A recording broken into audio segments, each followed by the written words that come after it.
down a 1-2. The 1-1 could go 1-1, but there's still a 1-3, and it still leaves Brewski with the board initiative. Yeah, we'll probably see a Cold Blood come down with these trades. And Nate will be forced to get to play the South Sea deckhand for a clear. He's reaching for Firefly, so it's almost certainly a Cold Blood here that he's. Yep. So this 1-3 is gonna just start pushing face. And yeah, like you say, 10 damage. That's a lot. Yep, we do see the coin Valspine is available for Nate though. And not if he. Next turn. I imagine we'll see South Sea coin 3-drop this turn, but maybe not. Yeah. Yeah, but yeah, that is very true. But the pickup of the Valspine is, I think that was almost definitely the play before the pickup of the Valspine, but it's going to make Nate think a little bit more about it. Master of Disguise, a card that everyone thought had rotated pretty much, is actually in the classic set. Wow. Yep. Oh, no. And he's made that the classic error, attack before deckhand. Oh, that is huge. Yeah, that's a really costly mistake from Nate here, and that might just be it. Yeah, he's gonna be forced to weapon this turn, and then he has no other. And he's got no 1-drops in hand.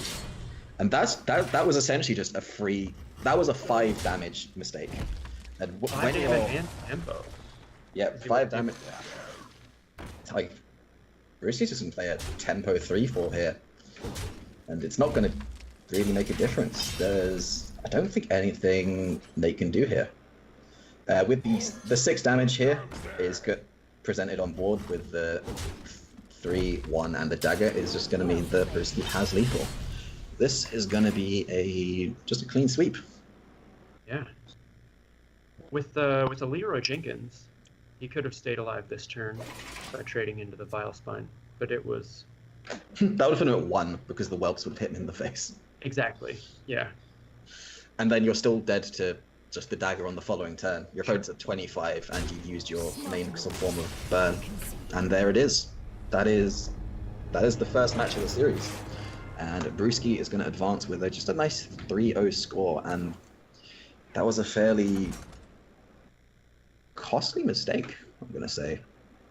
Very uncustomary from Nate's play, and I think it was the pressure of being 2-0 down maybe just got to him there. So let's talk about a bit about what is happening in the other matches. So in the number 2 versus number 7 match, we had Slimch has beaten Chigmo 3-2. Of course, we don't know what they're playing in this closed deck list format. Bill Snyder has beaten Lefty 3-0 in another sweep, and the other match is still ongoing, and obviously is up 2-1 against Chesky. So there's a couple of players here who are not directly from 2HL, which is cool to see. So I'm not familiar with either Bill Snyder or Seski. Not entirely sure if I'm saying that wrong or not. So I'm not sure if we're gonna go. I think we're gonna have Slimch versus Brewski next, because that's a pretty tasty fixture. Not to give too much bias to Brewski, although it might be cool to give some other players the spotlight. We've got to wait for the round to finish before we move on to the next round anyway, I do believe. Does that mean we get to... Should we spectate Aviously and Chesky? Perhaps. I mean, we've got no idea what they're playing, so it would be just... it would essentially be snooping at this point. Maybe they want to keep it a surprise. I think we should actually, like, if we have maybe some non-THL people, we should probably kind of go the other direction. Get Brewski off stream for a little bit. He's had enough of it. and check out Bill Snyder, because I'm intrigued to see some new faces. And obviously is always a good player to watch. Not that he's a 1, of course. He's 2-1 up, so there's every chance that Chesky could pull this one back in a close game. But yeah, I think we should check out Bill Snyder for the next game. So we're just going to have to wait up for that one. So maybe we'll take a... Yeah? What do you want to talk about on Five? The lineups, the lineup that Brewski brought. So we saw he had a Druid that was banned. He brought Combo. Rogue, Combo Priest, and Evenlock. So is this is targeting... This is just... Those are all very fast decks. Go face decks. So this is targeting the greedy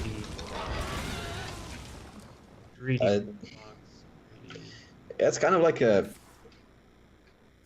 target of just everyone's playing kind of combo-y, quite slow decks, and this is kind of just a nope, gonna beat those.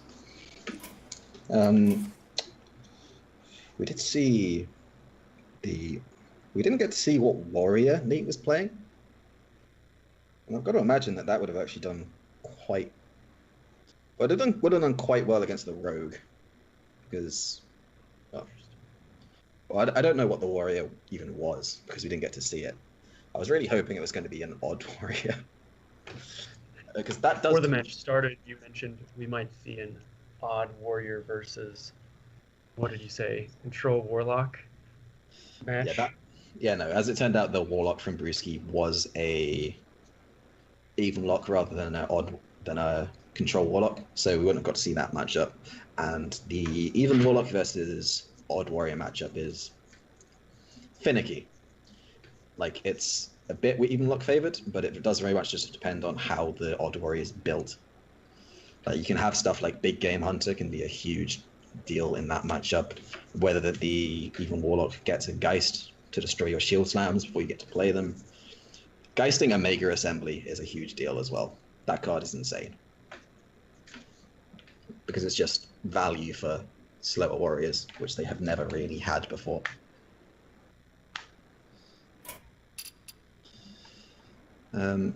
Okay, we've actually decided we're going to have Slimch versus Brewski for the next match, so we may well just tell the players to get started.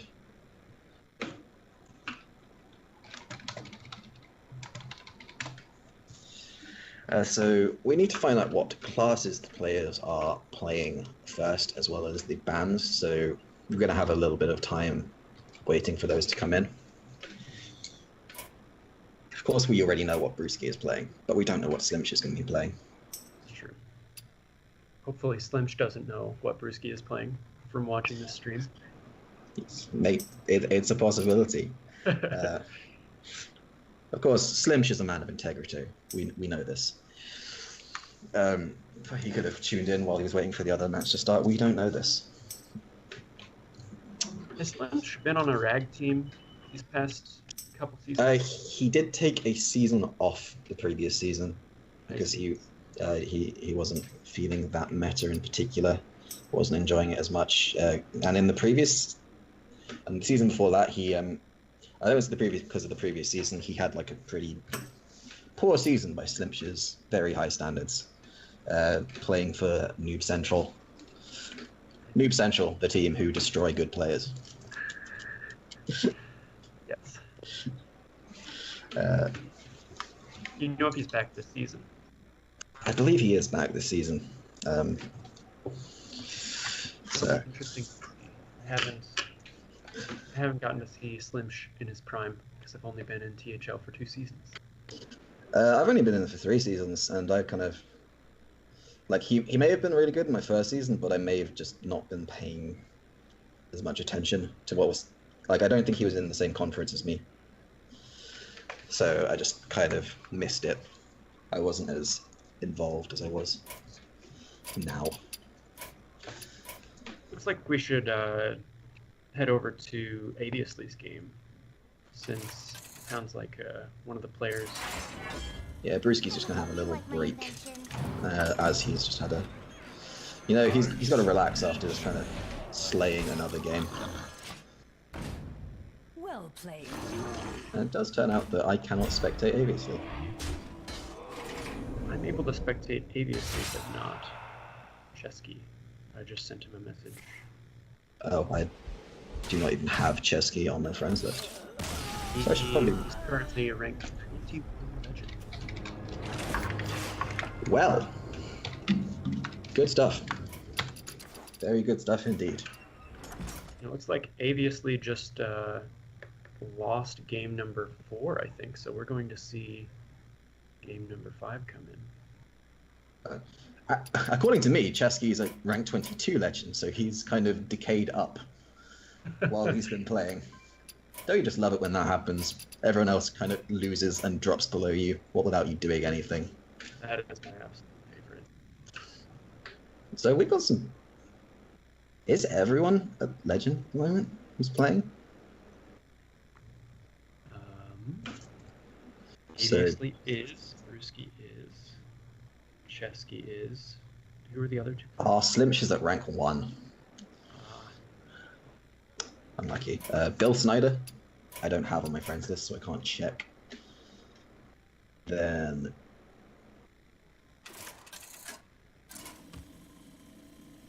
Lefty, I don't have, is not currently online for me.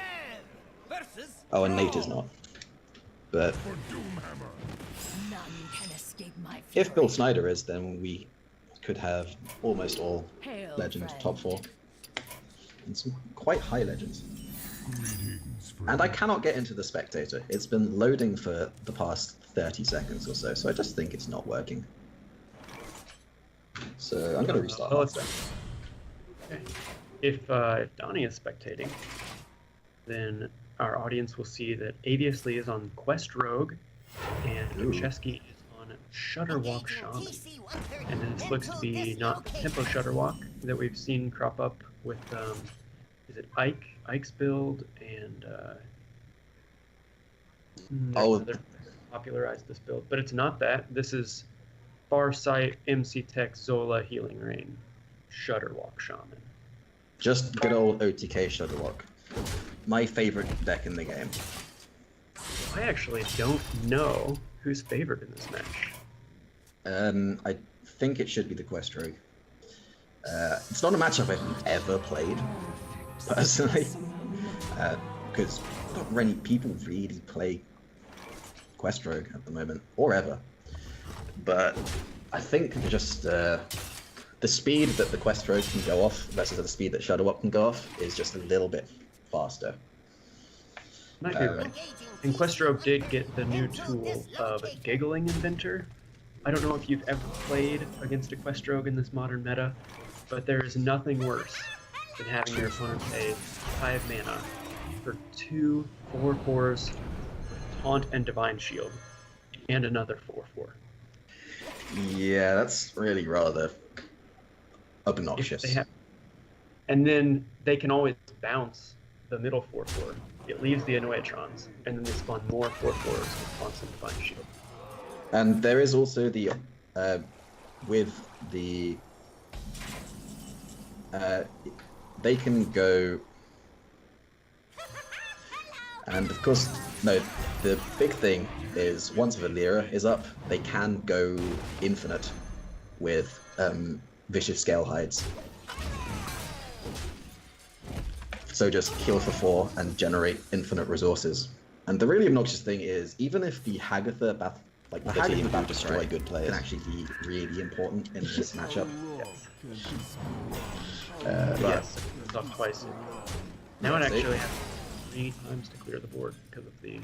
Yeah. So obviously, if there are 1-mana Shutterwalks, then that's just always going to happen. At that point, the Quest Rogue needs to rely solely on charges.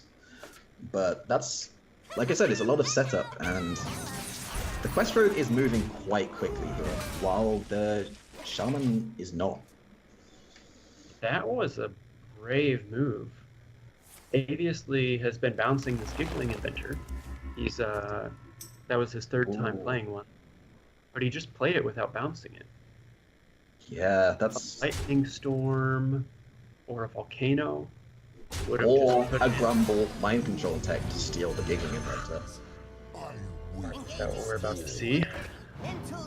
Nope, just got a Noatron. But there isn't a bounce in hand currently. So Right. there needs to be a bounce. He has to find a bounce soon, or he's in trouble. And he does get a.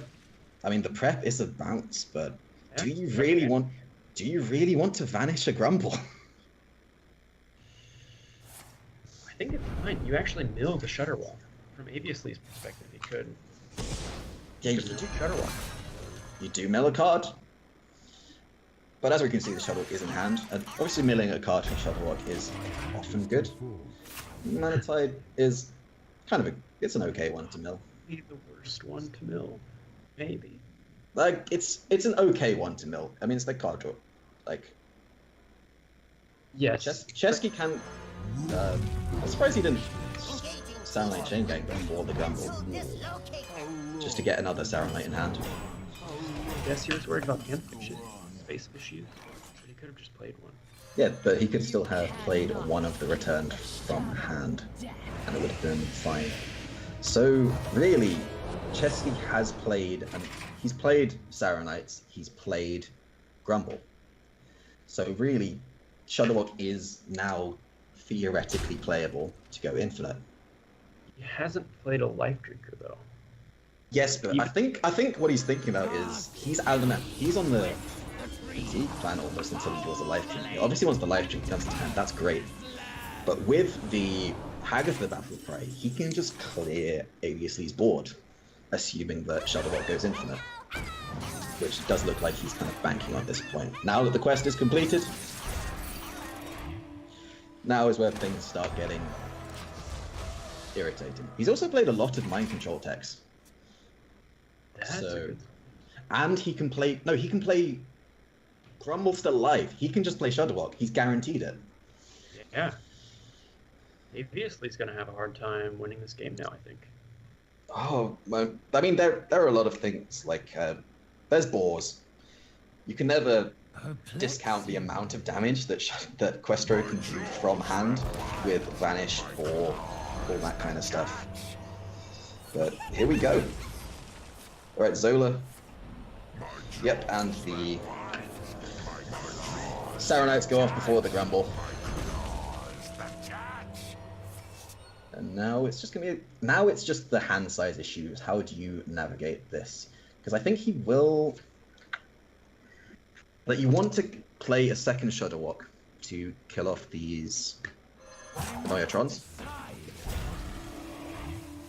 I guess with a 1-mana Shutterwalk and a 1-mana Grumble in hand, he's kind of thinking next turn is when the magic happens. And this Noyatron is going to do some work. Because Aviously can't really sacrifice his dagger hit at this point. So it's going to eat up 8 damage. Ooh. Aviously is actually going to forsake the dagger, so I'm assuming that there are South deckhands in this deck. I may be mistaken. I Because actually don't know if new builds run South Deck. They might not. Yeah, there is always every chance that they may not, and with the Lab Recruiter, maybe the idea is just shuffle a lot of boars in. You can never have too many boars. Am I right? I mean, I'm biased on that front. Several million, I think, is acceptable. Yeah, the Lab Recruiter is a very nice inclusion, which I hadn't really thought of. But You haven't played against enough Questrogues then. I have played against very few Questrogues. I'm very happy to say. Giggling inventors. Sandbinder milled off the top is absolutely fine from the perspective of Chesky, who now just has to kind of clear stuff out of his hand and play Shutterwalk. So now this game is going to... Yeah, that's not how that works, Chesky. It still becomes a 4-4. Don't do it. Do that. Don't do it. Turn a 4-4 with Taunt into a 4-4 with Taunt. Turn a 4-4 with Taunt into a 4-4 Beast with Taunt. Oh, and the Youthful Brewmaster for more Shutterwalks. Yeah, and with a double Grumble Battle Cry, this Shadowlock is essentially never going to fail from this point onwards. It'll be a huge statistical anomaly where it fail. Chesky has to worry about not milling the card because he's still on that life drinker. Yeah, he does still need the life drinker, and now it's just me clearing stuff. And this is just frankly getting silly now. Ooh, and he's using the Healing Rain to get it out of his hand. Obviously, he's quite scared of boars. As he should be. Yeah, but maybe he will need the Healing Rain a bit more urgently at some point in the future. Oh, with 3 boars being played, I think this is a vanish turn. I certainly think so. Doesn't mill a card though, crucially, so there is still the life drinker. That's still a possibility. And the boars are just going to keep hitting face. And maybe that Healing Rain is looking a bit more appealing right now. Another Serenite is not what Chesky wanted to see. Yeah, not at all. Grumble goes off first, but there's still another Grumble Battle Cry. And oh, and the Zola. That's not what I want to see at all. Really, just the lack of life drinkers and the lack of glacial shards is a big deal. And he's going to have to play Grumble just to get another 1-mana Shadowwalk into hand.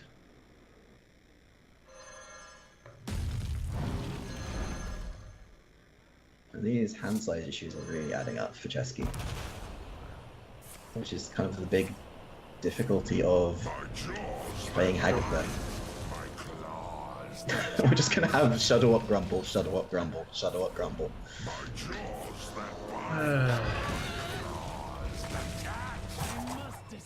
Oh, and the Chain Gang is going to come down to offer a small amount of protection from boars. Oh, and Feral Spirit is a wonderful pickup for Chesky. That is essentially a 3-mana Serenite Chain Gang. Or a 5-mana. Overload could turn into a problem. It only really becomes a problem if this Shadowwalk does indeed get killed, and I don't think there's a way for Aviously to get through this and kill the Shadowwalk. You would need 5 charges to do that. I want you and you. Shuffling 6 boars into the deck, and then drawing 2 minions. Which are probably going to be boars. Nope. None of them are boars. Oh. Okay, so the Now- Shudderwalk can actually hit the Hagatha Battlecry for any return to hand effects, or it can Zola. No, or he could just... No, he's got 1-mana Grumble. Oh, does he? Oh, Yeah. You're right.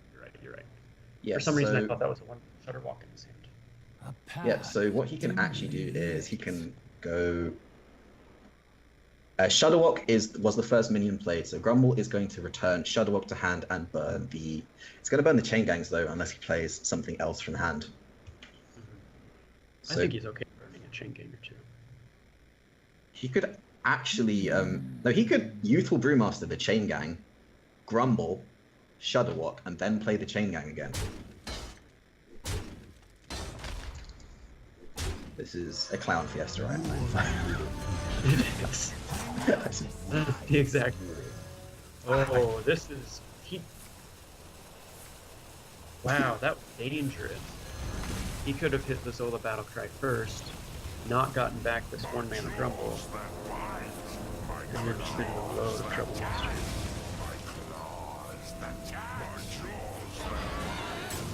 Oh, he took a lot of actions at the end of this turn.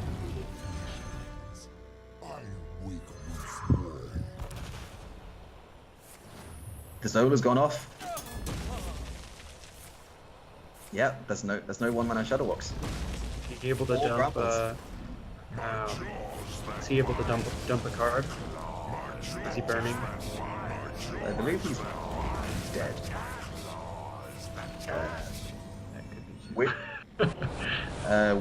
No, lethal. With boar Zola, boar is in fact lethal. I think he had to take the Youthful Brewmaster Chain Gang just to play the Chain Gangs to save himself from lethal on the previous turn. I think you're right. Lovely. However, I'm not 100% on that, and this was a really weird game. If Chesky at any point had drawn a life trinket, he would have won. Almost certain. He would have still run the same issue of not always getting a 1-mana Shutterwalk back. So he might not have won. That is true. But he would have been gaining life, and Aviously's lethal there was That's true. very close. And like the life gain would have just been enough, I think. So Yes, that is- Aviously moves on to the final four. But we won't be able to see him play again unless he makes it to the finals, because I believe we're jumping over to Brewski and Slimsh. Is that correct? Yes, by popular demand. So obviously we know that Brewski is on the Combo Priest, the Even Lock, the Odd Rogue, and the Mystery Druid, as all Druids are. I hate playing against Druid because it's just like, I don't know what deck you're playing. I don't know whether you're playing a deck that I instantly lose to, or a deck that I've got a chance against. You mulligan away all your Lightning Storms, and then they play Landscaping, and you say, "Oh, I made a mistake." Treant Druid, what the hell? I saw someone playing that in top 100 Legend yesterday. They Hockey played a Boys was- Landscaping on me, and then they ramped, and then they played Whispering Wood, Soul of the Forest, and then they Mulch, played mulch. Lantana, and then I died. That was how that game went. And then they had like double Mulch Muncher. They never drew their Mulch Muncher, but it would have been devastating if they had it. That card's good. People underrate that card. I mean, 0-mana 8/8s are often good. Like, it's like it's not quite Corridor Creeper, but similar kind of thing. Discounting things is good, just always. And 0-mana 8/8s with Rush are even better. They're quite good at being proactive. So we are waiting on to hear what people are playing.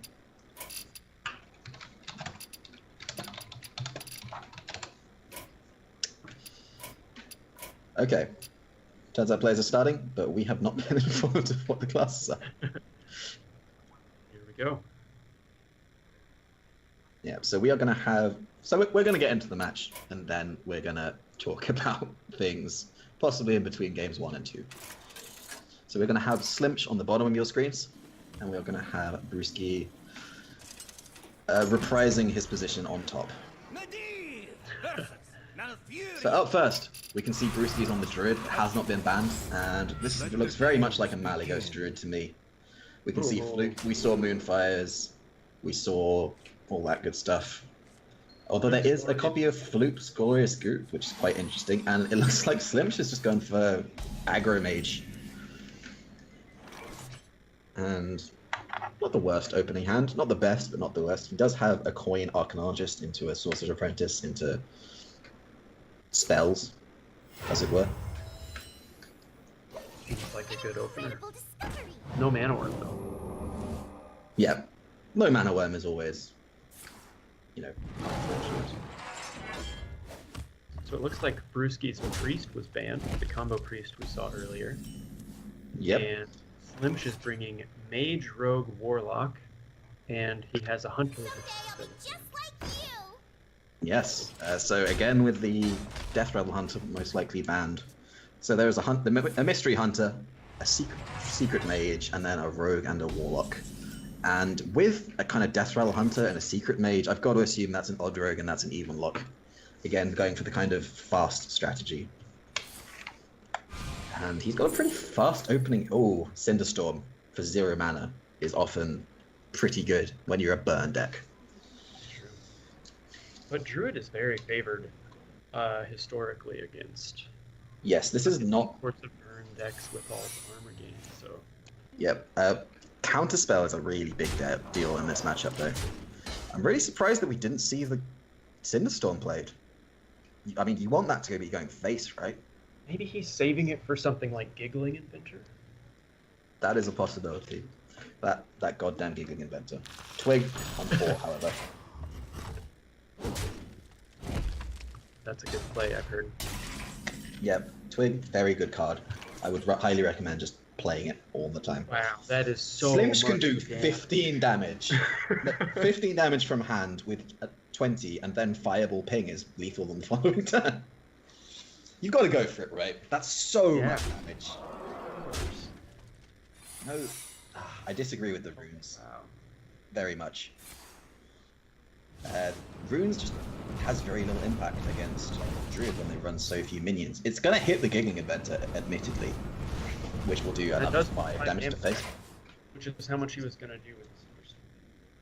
That is true, and maybe the Cinderstorm allows him to push another couple 3 to face, but it does mean that it's not 5. It's 5 that is not going to face. So, and this Floop's Chorus group is gonna be counterspelled. I think he's got to go for first Howl just to not die, Yeah, and maybe even a Naturalize. Is that too much? that has to be too much. I mean, think of it this way. You're removing 2 damage from the board and giving a mage 2 cards. Which of those do you think is more damage? Oh, 2 Star cards. goes the Luna. So, Cinderstorm ping this turn, Fireball ping the following turn. That is 13 damage. 13 damage to a Druid who is on 15, and you have 2 on the board. And you're still going to get the damage from the explosive runes at some point. This is looking very scary. Yeah, this for- is huge. If Slimsh gets this win, which I think he just did. I really don't see a way out of this for Brewski. See, this is the thing. He naturalized this turn, which has just essentially given Slimsh 2 free damage. Yeah. Like, the kind of indecisive play has kind of cost Brewski a little bit there. Yeah, I don't agree with you naturalized there. I think you just put your opponent on. Oh my god! Double mana worm fireball. Or can you go for another counterspell? This counterspell is really like if you play double mana worm The future is ours. counterspell. Behold the tools of creation. Depending on how much burn is in the deck. Behold the tools Ooh. of creation. You have to remember he has the explosive runes developed. He does, but this is kind of like quite a slow play. I don't really agree with it. It is. And it does get very punished by Spreading Plague, which he could have played around. Yeah, I felt like if he just played double mana worm and counterspell, what does a druid do in that scenario to deal with it? When you've seen how much they struggled to deal with 2/3s previously, you've had a 2/3 naturalized. There's a good chance that the druid does not have very much to do. And Choosing not to develop the Arcane Tyrants to play around. if one of these arcane missiles go face, it's lethal. Does it happen? Should. It does. You know, There it is. Behold The final missile of creation. gets there. one of the missiles didn't go face in that first round of missiles. Then 2 of the missiles in the second one had to go face. Yep. Because he didn't have enough. Yeah. So I still do really disagree with Slimsh's play there. I definitely would like to see the second counterspell, but in the end it didn't really matter. He does get the 1-0 in a quite unfavored matchup, it must be said. And I think beating the Druid with the Mage is quite a big deal. It's huge. I think his mage was probably unfavored against all of Brewski's decks that we've seen. No, there's an even Warlock. Oh yes, I forgot about the even Warlock. That is a very favored matchup for the Mage. So we're going to get into game number 2 with Brewski, with Slimsh 1-0 up. And Slimsh is going to be on the Warlock. And it's a Zoo. against Brewski's Odd Rogue. Now, this is a really kind of volatile matchup. It's very close to 50-50, and it is really one of those ones where going first or second can have a huge impact.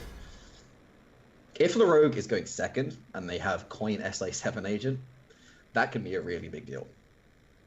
Yeah, seems like it would be very strong. And that is what we see in Brewski's hand. He's got a 1-drop, he's got the coin SA7 agent, and he's got the Thug. He's just gone for a full keep, even keeping the Void Ripper. Interesting. Yeah, the Void Ripper keep is a bit more interesting. Oh, and Soulfire off the top for Slim. Soulfire can be very good to deal with the Henge Clan Thug in particular. And the Doubling Imp is one of the really big cards in this matchup as well. I disagree with the runes. Because just going wide is the way it wins. I haven't played this matchup too much, but I assume whoever wins the board in the first 3 or 4 turns just wins the match, right? Yeah, it's why Soulfire is such a hugely impactful card. Killing your Odd Rogue opponent's 3-drop with a 1-mana card when you can tap for resources and the card draw is not really relevant is a huge deal.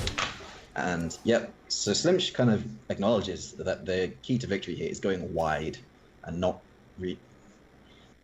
he knows that the Firefly is going to have to make this value trade anyway, unless there's a 1-drop Cold Blood, which would kind of punish that play. But even then, I think luring out a Cold Blood. Yeah, I mean, it's not the worst thing in the world, and you kind of know that there's going to be a dagger here. Choosing not to develop the SI7 agent. Oh, and the second Doubling Imp is very good for Slimsh. I can't imagine we're going to see anything except a Doubling Imp here.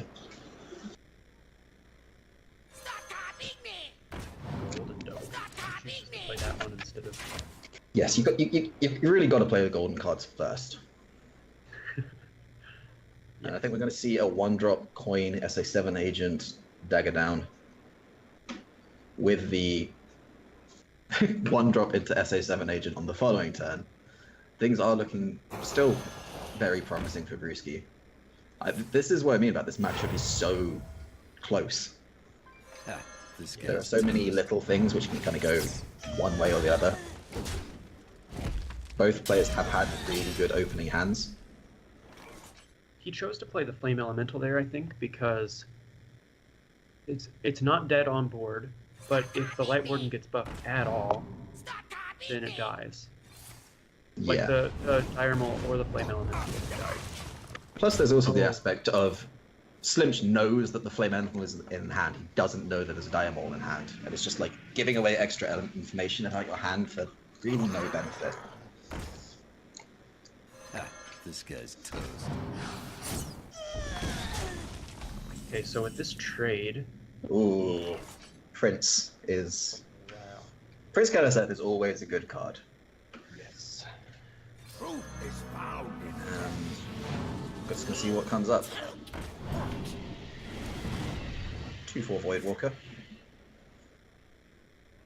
Seems Not- good. The question is, do you play it now?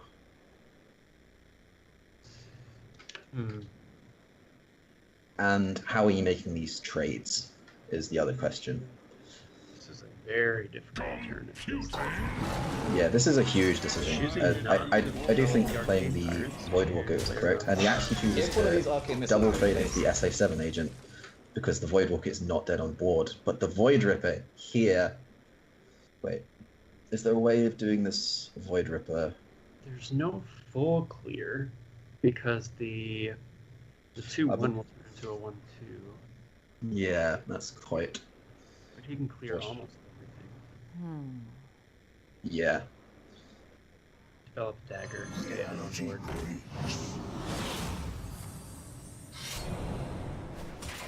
If you want a good indicator of just how topsy-turvy this matchup is, Brewski kept a Henge Clan Thug and he still hasn't been able to play it. Wow. Ooh, that's a big boy. Do you? Well, yeah, you have to play it. It kills one of your opponent's minions going Dies into on like... board to the weapon and the Void Ripper, but it doesn't. No, it's because of Kalaseth. Keleseth is another really big deal in this matchup. Because Like the to see Deadly Poison develop here. no, he's actually going to ignore the Despicable I Turtle. like this. Yeah. The 1 damage doesn't really matter. Oh, Solarium right off the Oh, top. pressure. Gets a Void Walker, gets a Happy Ghoul, gets a Voodoo Doctor. So he can play all this for 2 mana, then still tap for something else. I think he can. Yep. Let's get some board tempo going. Play a taunt, play a 0 mana 4/4. Wow. What a turn. The Solarium, it turns out, is a pretty good card. 1 mana, draw 3 cards. 1 mana draw. In a deck which runs a lot of very cheap costing cards. Especially when you top deck it, when you have no cards in your hand. So there is the Fungalmancer for Brewski as well as the Dagger Up this turn. I think we might see Hinge Clan Dagger Deadly Poison maybe this turn instead. He can clear off everything but the 3/2. Well, if he goes for the Fungalmancer and Dagger, he can put the Fungalmancer into the Voidwalker. The Void Ripper can clear off. It's a little awkward. Yeah, we're going to see the Deadly Poison instead. Who goes there? This is awkward too, though, because that 3/2 just has a great trade against him. Yep. I imagine we're going to see a tap to start off this turn, just to see what the options are. His hand. Or we could just see a Happy Ghoul for 3 and a Fungalmancer this turn. This is actually a close match. This is a yes, but this is kind of the thing. Brewski never really got the early damage. He can push a lot of damage this turn with Fungalmancer Cold Blood. I think he's got to go for it. He needs to seize the opportunity to push damage while he can. Because the longer this goes on, the zoo has inevitability. They have more resources. Yeah, I think he has to do that. That would push So many. 7, 11, 15. 16. No, Because it gets 16, buffed by 16 one. with the... Yeah. Yeah. So putting your zoo opponent down to 6 is really...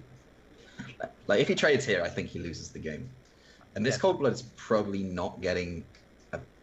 He's not going to get an opportunity to use this Cold Blood at any point in the future. No, this has to go face. All of this has to go face. There is possibly a middle ground where he puts the Deadly Poison in the Dagger into the 3/3.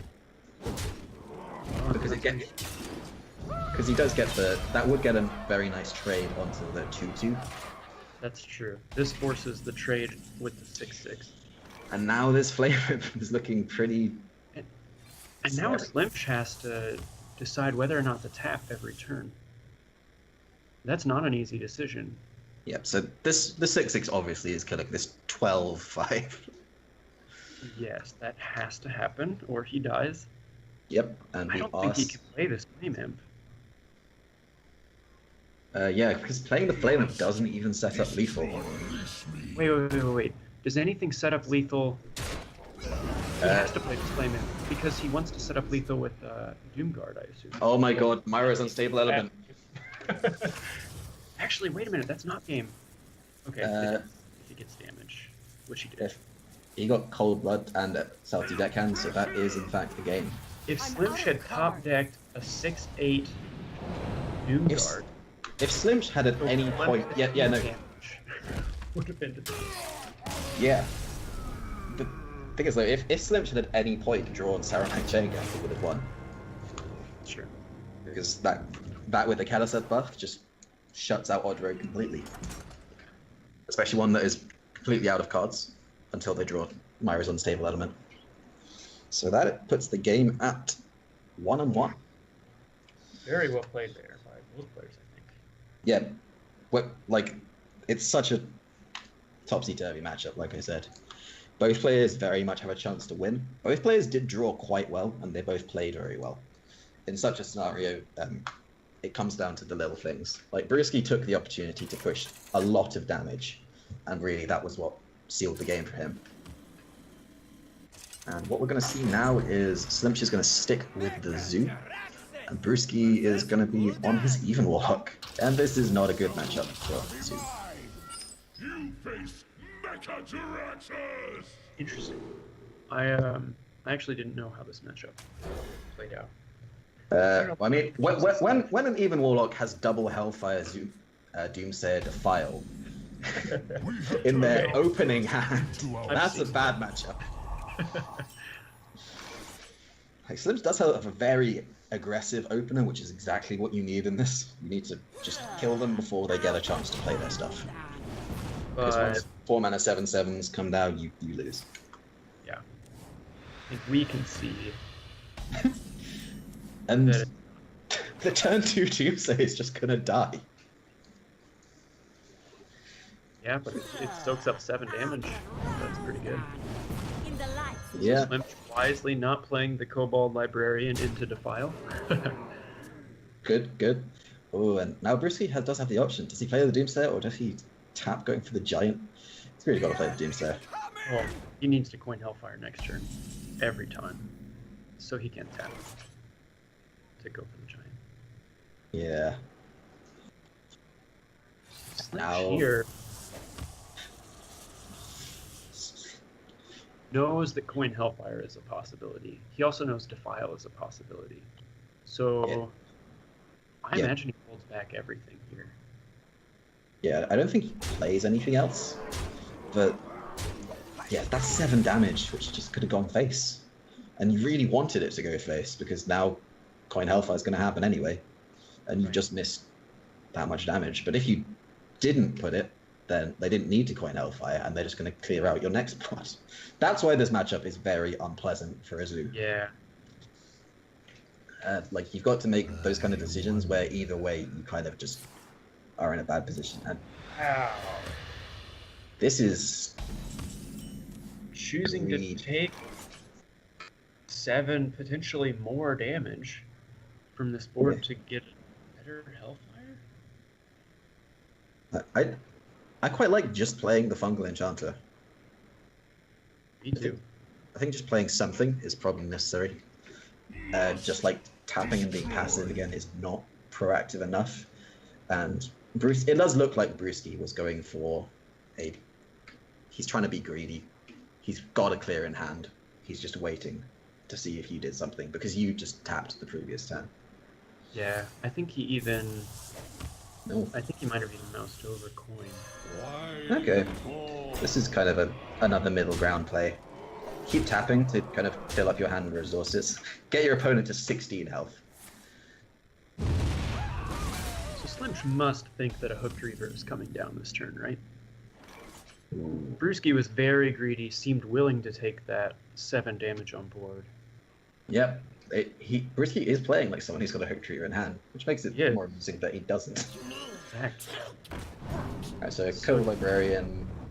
So I imagine he wants to set up a good Fungal Mancer turn.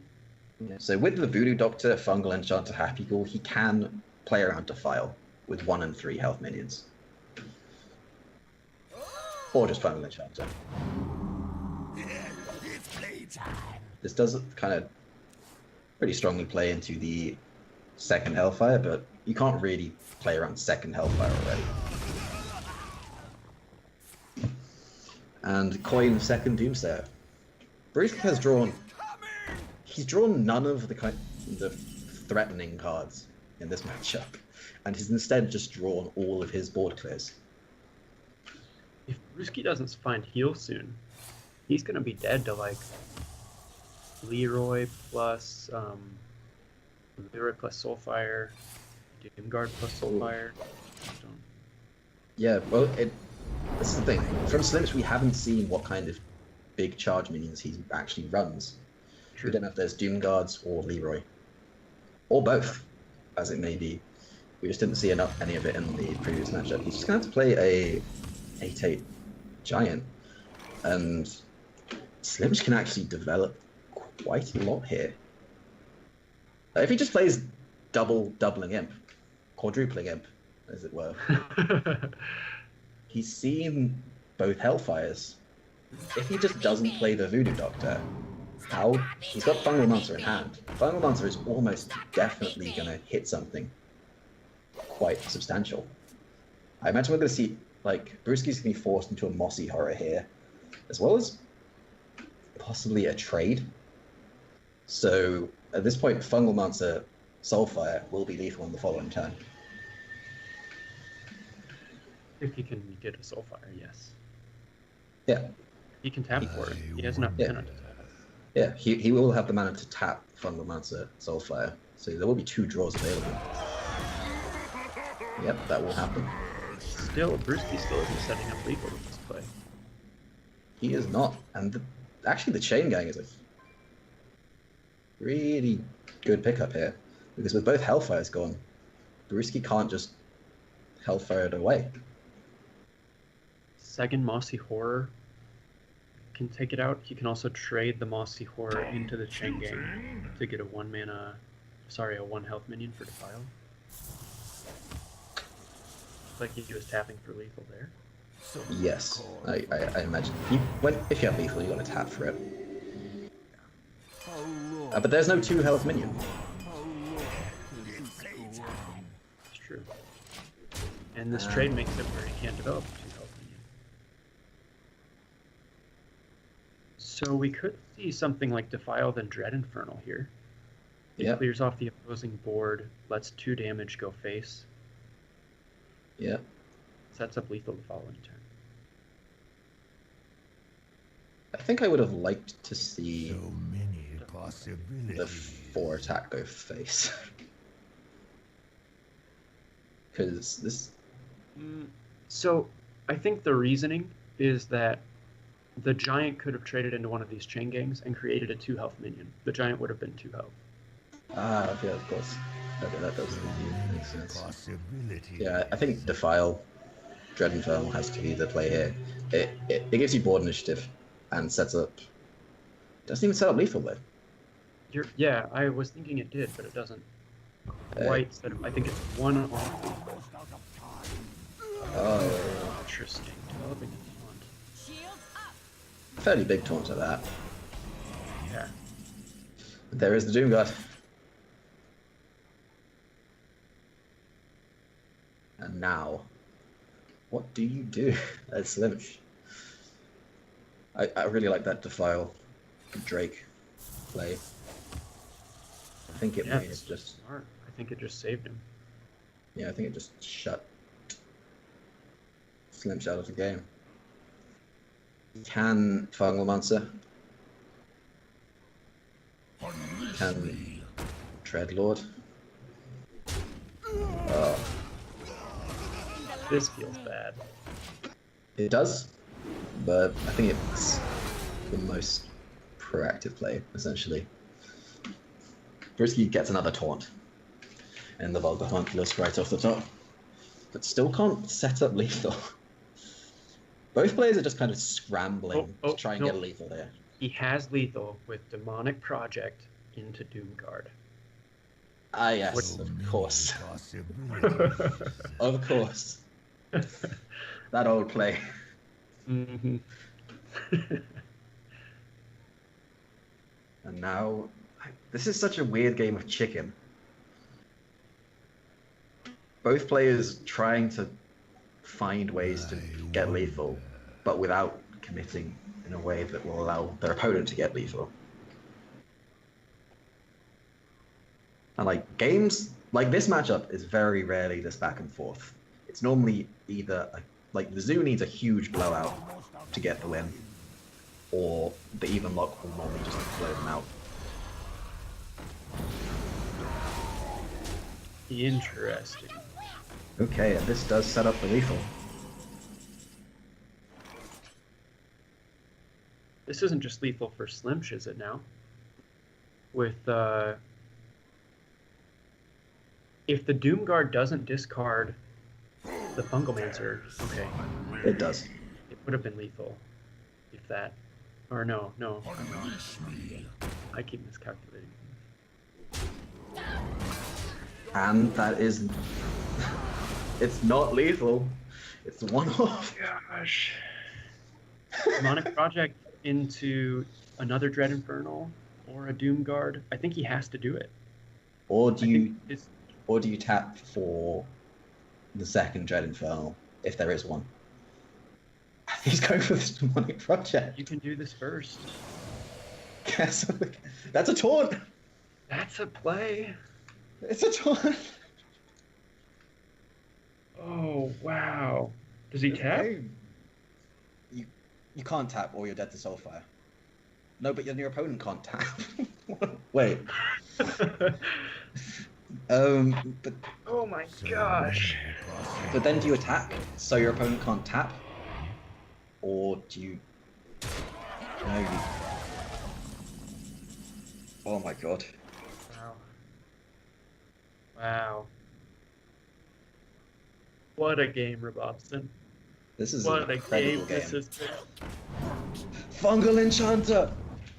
Wait, does that do Oh, anything? that's huge. That buffs the Light Warden by... It gets it to 7 attack? Not Oh, gets quite it to enough. 7? Not quite enough. I think... Does he have to tap? I would tap. No, but if he doesn't tap... Soulfire is- If he doesn't tap, then the Fungal Enchanter... Then the Dread Infernal is not lethal. Yeah, it's lethal on board if he... Oh, no, it's... It's 1 mana off! What? Wait. He can trade, though. He can double trade. He plays the Doom Guard. Oh my, this is so silly. Coach Reaver. Wow. He's not dead. On board. But yeah, it's 1 off, but he can't tap. And he can't play this. And Spirit Spirit Bomb. Bomb. Good. Which means that Slims will have a double tap for Soulfire for lethal. Or a Fungal Monster. A Solarium is still in the deck, isn't it? Yeah, Solarium's still in the deck as well. And he's got 8 cards left, so Fungal Monster is lethal, double Soulfire is lethal, Solarium is a good chance to find lethal, so he's got a Maybe tap for 50%... second. Oh my god. Oh, I don't like this. This sleeps Oh. the Doom Guard a lot. Soulfire! Oh my god! There it is. Wow. That was an incredible game. That's one of the best games I've seen. That was really, really well played by both players. Just fantastically well played. Holy shit. Yeah, I'm still looking back though on turn 3, Brewski tapping instead of pointing out his Hellfire. Yeah, that was... He took so much damage from that. Yeah, that was an extra 7, which... But then he did get... Like, he didn't really get much extra value from the Hellfire because Slim's kind of read that and only played a Voidwalker into it. Yeah. So that was really good play by Slimsh. And I think that was probably the defining turn. I think it was. Okay, so Slimsh is 2-1 up. Slimsh is on match point to get to the finals. And it's gonna be... Brewski has a hand that wins games. Yeah, that's a... Oh, and Giggling Inventor on top of it. Why not? Although this is not a bad hand from Slimsh either. That's true. You love to see that coin have Eddie. Yep, Eddie point Van Eddie. Cleef. Eddie Boy is pretty good, but when this is a favored matchup for the Druid, and when both players have good hands, often the favored matchup will come out on top. That's true. Yeah, this is just a nutty hand. Wow. Nope. More I'm round. done, Robobson. Okay, so we're just gonna see a UI come into the hand any second now, right? So how's your life been? I feel like this game is over, and we need to find other things to talk about. No. Oh wow, branching paths into Nourish, into Slimsh another is- Nourish at once. And Slimsh has that kind of, that nice problem to have where your hand is so stacked with options that you can't really decide what to do. They're all so good. Like, you probably want to dagger up with this double thug. That's just goes without saying. Because one thing that can be said for Brucey's hand, it is fantastic, but it's got no removal. Oh, we're waiting for a reconnect in here. So Yeah, too. I got us. Like Slimch was taking his time there, and obviously just disconnected in the process. He's using this time, I imagine, to think about the merits of Dagger versus Coin Edwin. No doubt. Personally, I definitely go for Dagger with the second Thug in hand.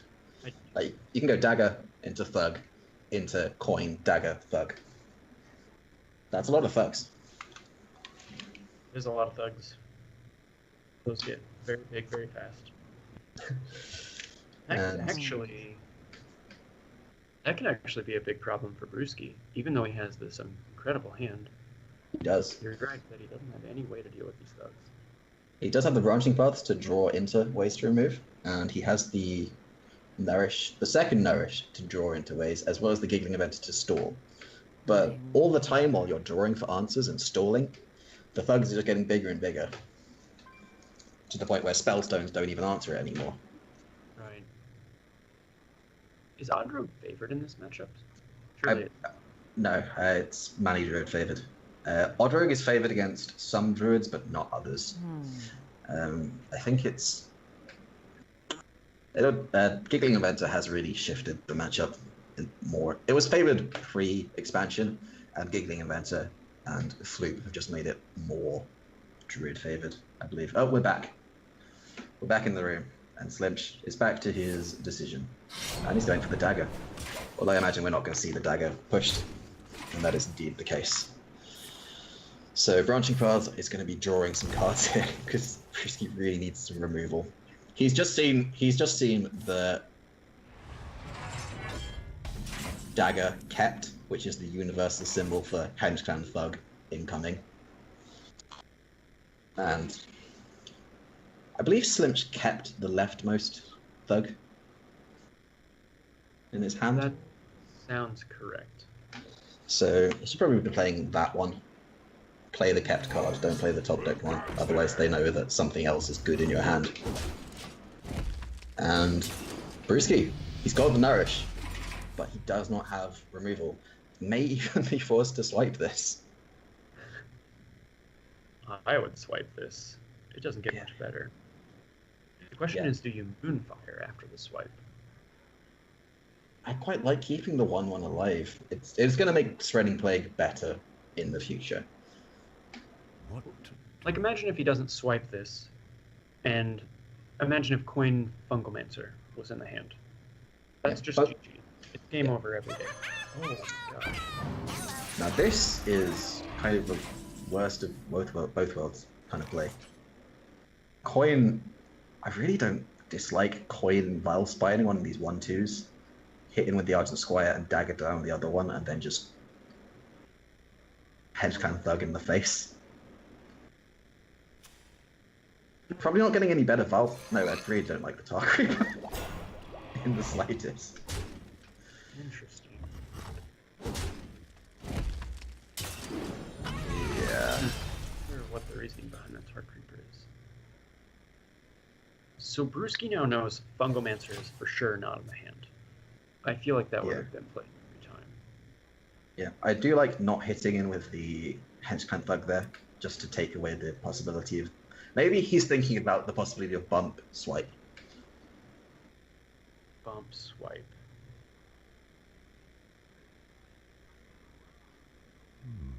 I wonder. But it's Oh, a I really... Yeah, because now the 5 health minion doesn't die to swipe. It does die to swipe Moonfire, Mm-hmm. and that just leaves Slips with a Tar Creeper.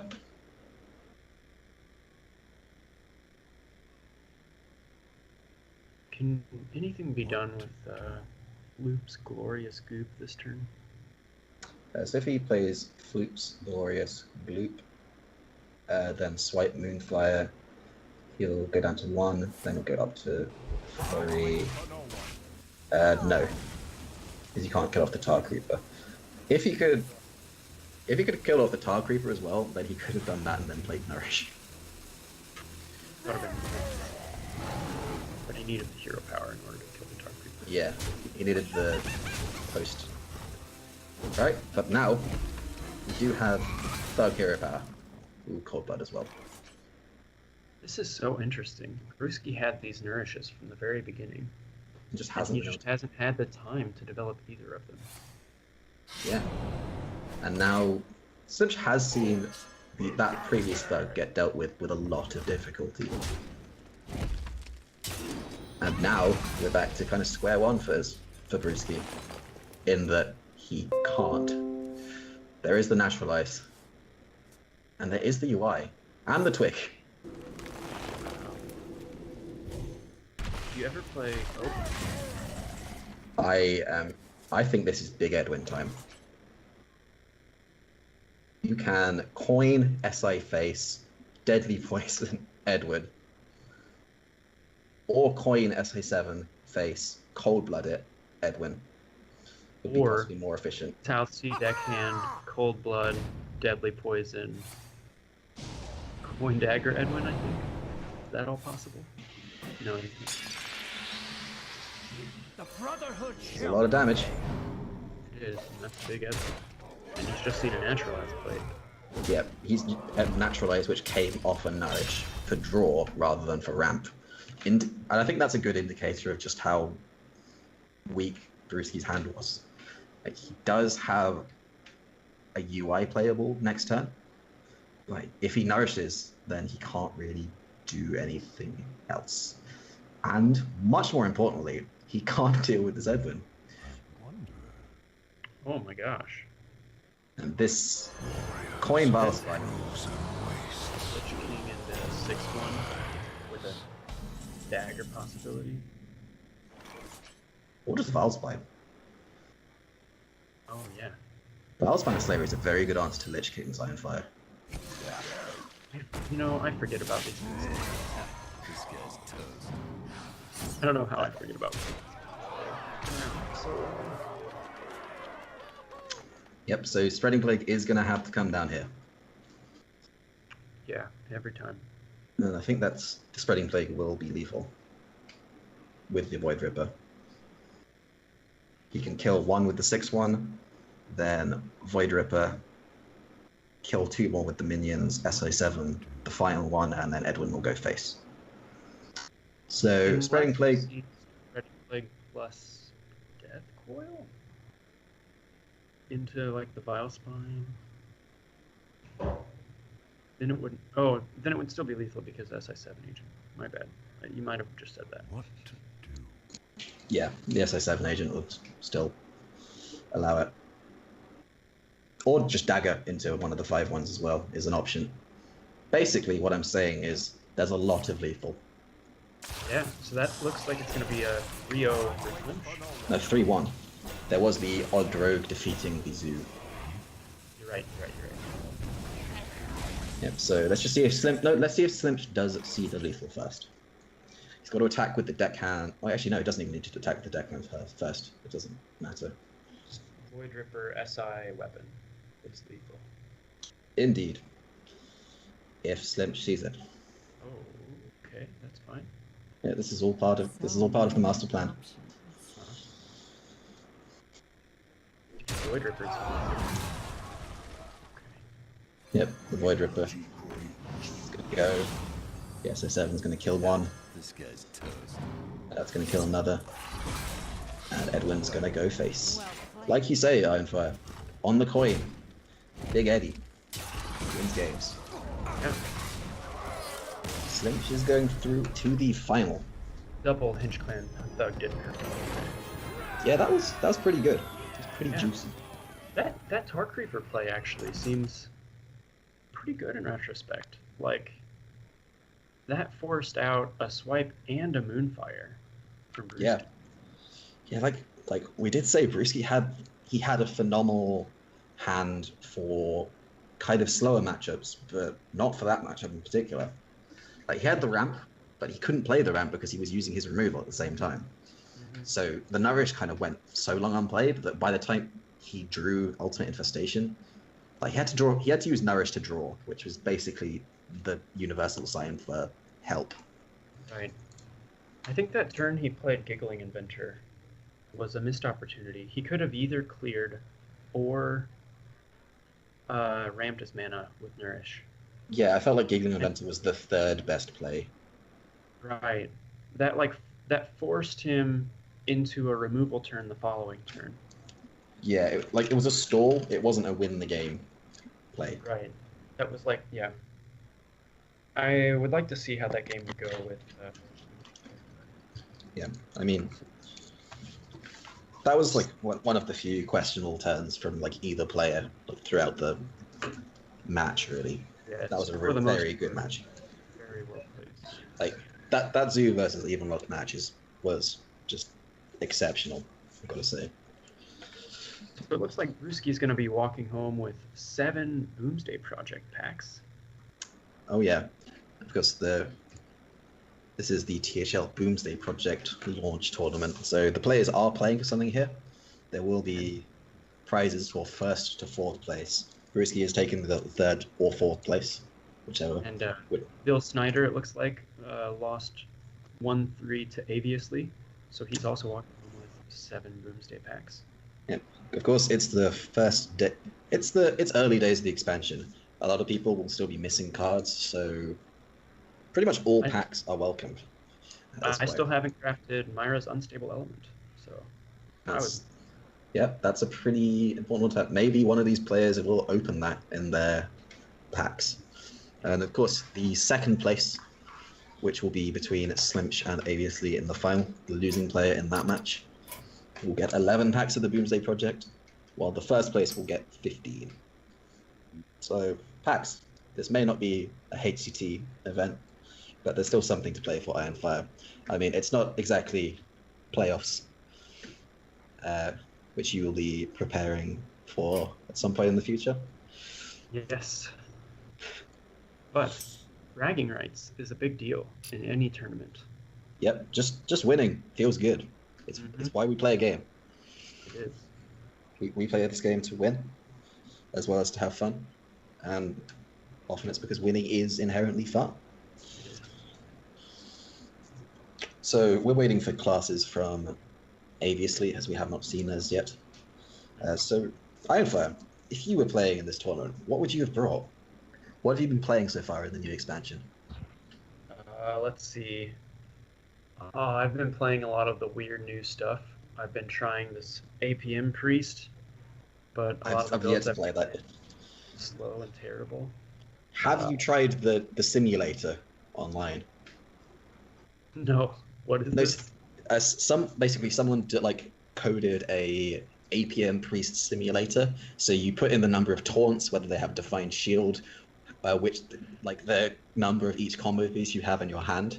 So it's like to practice it to kind of get the grips with the hand size, because that's the way you lose.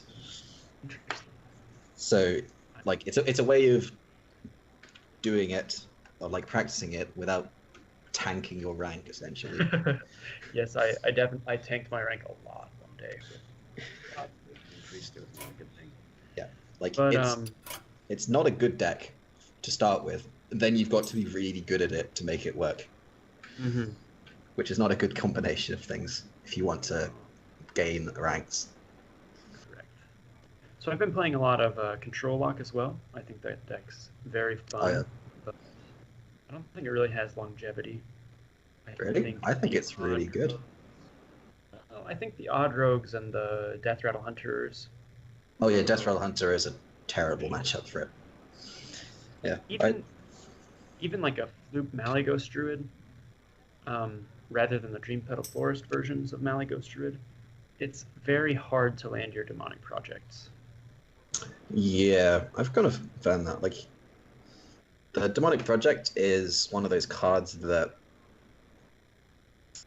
it's quite easy to play around with a lot of decks. The Malygos Druids and the Toggle Druids are the worst decks to be able to play around it with, just because they run so few minions. I found with Shadowwalk in particular, it's really easy to play around Demonic Project. You just don't play a lot of your less important battle cries. Mm-hmm. Yeah, Shudderwalk's also a very bad matchup for Control Lock. Yeah, you just keep Mind Control Tech in your hand for the entire game, essentially, and then you win, because the Demonic Project has a 1 in 6 to hit. And timing Demonic Project I found to be quite difficult. I played a lot of Control Lock as well, and there's a lot of kind of when do you play it. It's easiest against the druids because they signpost very heavily as to when the combo turn is going to happen. Against Malagos Druid, if they just play Malagos, you know that Floop is in the hand. Right. But it's, I mean, on a turn like that, you have to play Demonic Project and remove Malagos, which is normally pretty easy, I guess. But Siphon Soul, Demonic Project, Sego. yeah. Right, so we have classes from Aviously just in, and they are Druid, Rogue, Hunter, and Warlock. Up against Slimpsh's Mage, Rogue, Warlock, and Hunter. So both players running Rogue, Hunter, and Warlock, with Aviously on a Druid and Slimpsh on the Mage. So what we saw of Slimpsh was that it was an aggro secret mage, an odd rogue, a zoo, and a mystery hunter. Well, what we saw of Aviously was we know that there was a quest rogue from seeing the final game of his first round match. That's right. So that's So probably quest rogue is gonna suck against this lineup from Slimpsh. Yeah, this might just be an entire anti-control lineup from Aviously. And Slimpsh has a full aggro lineup. Yeah, I feel like this is going to be very one-sided. I mean, one thing that I've seen with Quest Rogue is in the right hands, it just pulls out some ridiculous stuff. Like it's got such a huge skill ceiling that like when you see someone like Killing All Day play it, just like, how are you doing this? You're the Like- one who showed me Killing All Day's recent tweet about he got through a board of 7 Annoyatrons with Yeah, the with APM. combo. Yeah, with just one Vivid Nightmare and one Divine Spirit in hand to start with. That guy's good at combo decks. Yeah, he is. Like really good. And that's why he's going to the World Championships, because he's quite good at Hearthstone.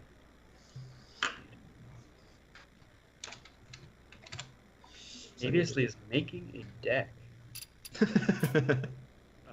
Interesting. Is that allowed? I mean, if Are they this allowed to ro- switch up decks in between? I think they might be. Interesting. So maybe we don't see a Quest Rogue. I mean, if he's checked out the stream and he's allowed to change decks, that's not going to be a Quest Rogue. They are allowed to switch decks, they just have to remain within the classes. So, if Aviously has indeed checked out the stream, that's not Quest Rogue. No way. No, absolutely not. Not a chance in hell. That's an odd rogue. So that Or makes maybe- things much more interesting. Yeah, so scrap everything we talked about. Slimpsh might just bring something completely different as well. Kind of like expecting Aviously to switch back to aggro and then just brings full control. So do you think we'll get to see a hunter? And if so, are you thinking spell or death rattle or bomb? I mean, there's not that much difference between bomb and death rattle, really, is there? Oh no, death rattle doesn't run any bombs at all. Yeah, Death but rattle besides is that, like, it's a lot of the same deck cards. kind of, yeah. It's cube, the fireworks tech, usually some mechanical whelps. It's more mechy. Those are the only mechs I think is mechanical whelp and spider bomb, and usually a Ziliax, one Ziliax. But Zodiacs is just amazing. Yeah, but then you You have can just put that egg, in. and you have cube, and you have all the tools you had in old Death Rattle Hunter, except you get rid of like the Katharina. It's just the beast synergies. Yeah, it's just like, do you want beasts or do you want mechs? And both have their merits. I don't know which one's better, but they're both very good decks. And there's a reason that we've seen Hunter banned quite so much so far throughout today. Yeah, that's the other class I've been playing a lot of is Hunter. I was experimenting around with some different things. Yeah. How many wins do I have right now with Hunter? Oh, are you coming up to that golden Hunter? 492 Hunter wins. It's everyone's lowest class except for like one guy. Oh, it's not my lowest. That'll only be like my 6th golden hero or something. Hunter was by far my last. By a lot. And I only... the only reason I got it was because I had like 1 month where I was just like playing a lot of Face Hunter and Wild. Though I did hit Legend a few months ago with Face Hunter and Standard for some reason. Here we go. They are in the challenge screen, so we should be able to see their bans very soon. Oh yeah. They are preparing to battle a friend indeed. And Slimch wins this. He might use the positive boost he gets to get those last few games to get to hit Legend as well. Yeah. Anything can happen. Yeah, so I didn't realize about they are allowed to switch decks things because all the players we've seen so far have just been sticking with their decks. It's true. So let's Were they see able to what do that yesterday during the Swiss rounds? I believe so. I think it was in the rules. I just wasn't following quite so much. I've ever played Swiss where you can switch decks in between. Yeah. Level of strategy. Yeah, and there's one thing I got to say about it is it does make kind of disincentivize being on stream a little. It does. It's less so. I mean, it's worse to be on stream and not be able to change your deck lists, right? If it's Maybe. closed deck lists, obviously. Yes. Like if it's open deck list, it doesn't matter. But if it's closed deck list and you can't change your decks and you've got to be on stream, then yeah, that's not an ideal situation. Right. Of course, there is the thing if the stream player can also change their decks, so mind games. Like, do you think the other players watch the stream? Are they going to change their decks? Because both these players were on stream earlier. It'll be interesting. I'm ready to see it. The next level strats. Will it be better than my strategy to target Murloc Priest in the finals? Because that did not go well. All right, we're getting into it with Mage versus Warlock. Looks like Let the games begin. So we have Slimch on the bottom, and we have Aviously on the top, and we have bans in. Aviously's Hunter has been banned, and Slimch's Warlock has been banned. interesting. So getting into game 1, Slimch has stuck with his aggro mage. It'll be interesting to see whether Aviously... Well, we don't actually know what Warlock Aviously has.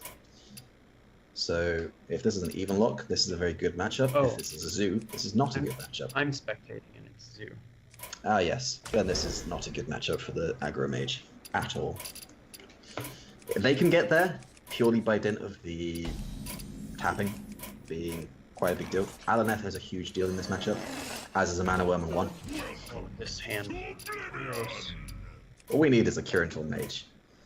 The Explosive Runes is one of the most important cards in this matchup. If you do manage to get a Kirintor Explosive Runes early on in the game, that just does so much damage to a zoo.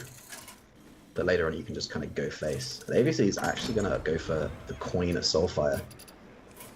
That's interesting. He valued the Kobold Librarian more than a random card from his deck. Because of the order that went. He didn't Soulfire, Coin, Kobold Librarian. Yeah, I think Kobold Librarian was his best 1-drop. He was fine to discard any other 1-drop, just not that one. Because it's really crucial as a heal zoo to be able to damage your face. I see. But he didn't have any of the heal synergies. I'm not sure. That was Yeah. interesting sequencing. Yeah. And now this is awkward for Slimch. He could actually just play Stargazer Luna. Which does demand an answer. You've seen a Soulfire already. Is ours. And obviously has no answer to it. And that's a scary card. However, this is just so much board from previously, it's completely hard for Slim to deal with this. Sorcerer's Apprentice is a very good card, however. Right up the top. Yes. Cool card. Behold the tools There of is that Kirin Tor. creation. It's not playable. So does he go for an arcane? Yeah, he's doing it. Face is not... Oh, double face. Really, really unfortunate. However, he can ping off the doubling imp, and this does still mean that obviously will need to double trade into this Luna if he wants it to die. And he's leaving up a Sorcerer's Apprentice. Yeah, these are two very scary minions.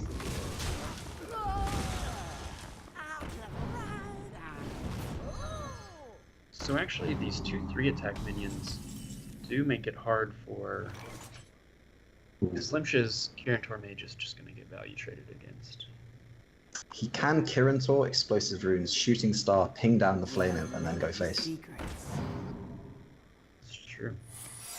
I feel like that's what he's going to go for here. Yeah, that looks like the play. Just maintaining some... Because the Explosive Runes means that ABC cannot really develop into this. And with a 5 drop in hand... Gotta tap first. Maybe he's not going to tap. Hmm. That is... Always tap last. Now this has Oh, to... that... But he's on the back foot. Obviously, he's gonna have a hard time coming back in this game. Especially with all this card draw that Slim's just getting. Wow. Oh my god. How? That's just 9. Yeah. So explosive runes every time here, and then okay, Frostbolt to save. Sorcerer. That makes sense.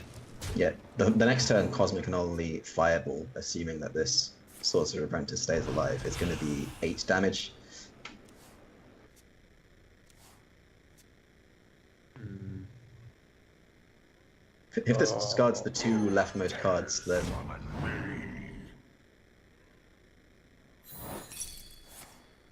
Yep, so this is still leaving Slimsh with the initiative. And obviously has 1 card in hand. So we're going to see a Cosmic Anomaly and a Primordial Glyph. So Glyph first.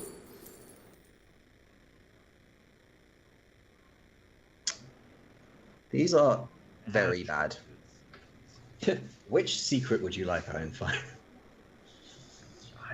Maybe Vaporize? Yeah, it's just kind of buys... Like, Vaporize and Ice Barrier basically kind of fill a similar role. All Mana Bind is doing is maybe getting a Soulfire. Yeah, we've already seen Solarium. We've seen one Soulfire. We saw a Soul Infusion get discarded, so there are hardly any spells even left in the deck. Yeah, and Soul Infusion is just not a good card for Mage to have. So, So this is a really difficult choice for Slimsh. This goes for the Ice Barrier because... wow, that was from a Primordial Glyph. I was thinking for some reason it was an arcane whatever, just because I was seeing 3 secrets. What? But Oh. Nope, just some really... Oh, the Librarians... No, it's not runes. Both runes have already been played. My bad. This Fireball is going to do 8 to face with a ping, plus the damage is going to be lethal. Just like that. This game just really demonstrated just how powerful the card Stargazer Luna is. The fact that it got onto the board uncontested for so long just gave Slimsh enough resources to just kind of close out the game. Slimsh is on 28 health against Zook. We've seen Slimsh go 2-0 with this Tempo Mage in matchups that we thought were unfavored for the Tempo Mage. I've been playing this deck a bit, and I think it's really strong. Like, Stargazer Luna is like probably one of my most underrated cards of the set. I rated that one very highly, I remember. I thought it was just alright. But since playing the deck, it's really... I beat Odd Warrior with Secret Mage. Wow. That's impressive. That was not a matchup I thought I should win. It somehow happened. So getting into game 2, Slimch again with his aggro mage off. We're finally going to get to see a hunted Iron Fire. We have, and it is the kind of bomb mecha hunter. It's not a Keleseth build, interestingly. Nope, I have seen this. This is the build I've been playing. Yeah. So you're a resident expert because I've never played this deck before. Yes. So the goal is to draw into one of the 3-mana death rattles. That can be Spider Bomb. It can be the egg. There is a mecha Roo in this odd rogue. Oh, wow. Love it. So, what's the play here for Slimch? Because this is a little awkward. Do you just like? Yeah, you can start shotting it down, I guess. Or just don't. Or just don't.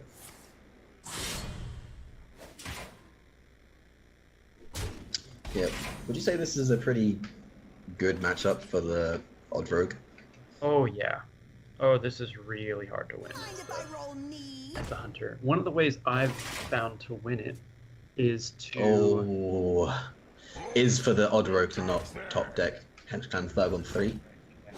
No, one of the ways I've found to win it is to play a Spider Bomb and then cube it. And like just trigger that Spider Bomb death rattle enough that the odd rogue can't get tempo on the board. However, I'm looking at Devil's Saw Egg, Coin, Hunter's Mark as quite a good play. Yes. However, he doesn't have a way to proc the Devil's Sword Egg right now, unless he wants to flanking strike his own egg. I mean, that's a thing. Is it? If only Fireworks Tech was playable on eggs. This seems better. I like this. Waiting for the death rattle synergy. Yeah, a little bit more proactive.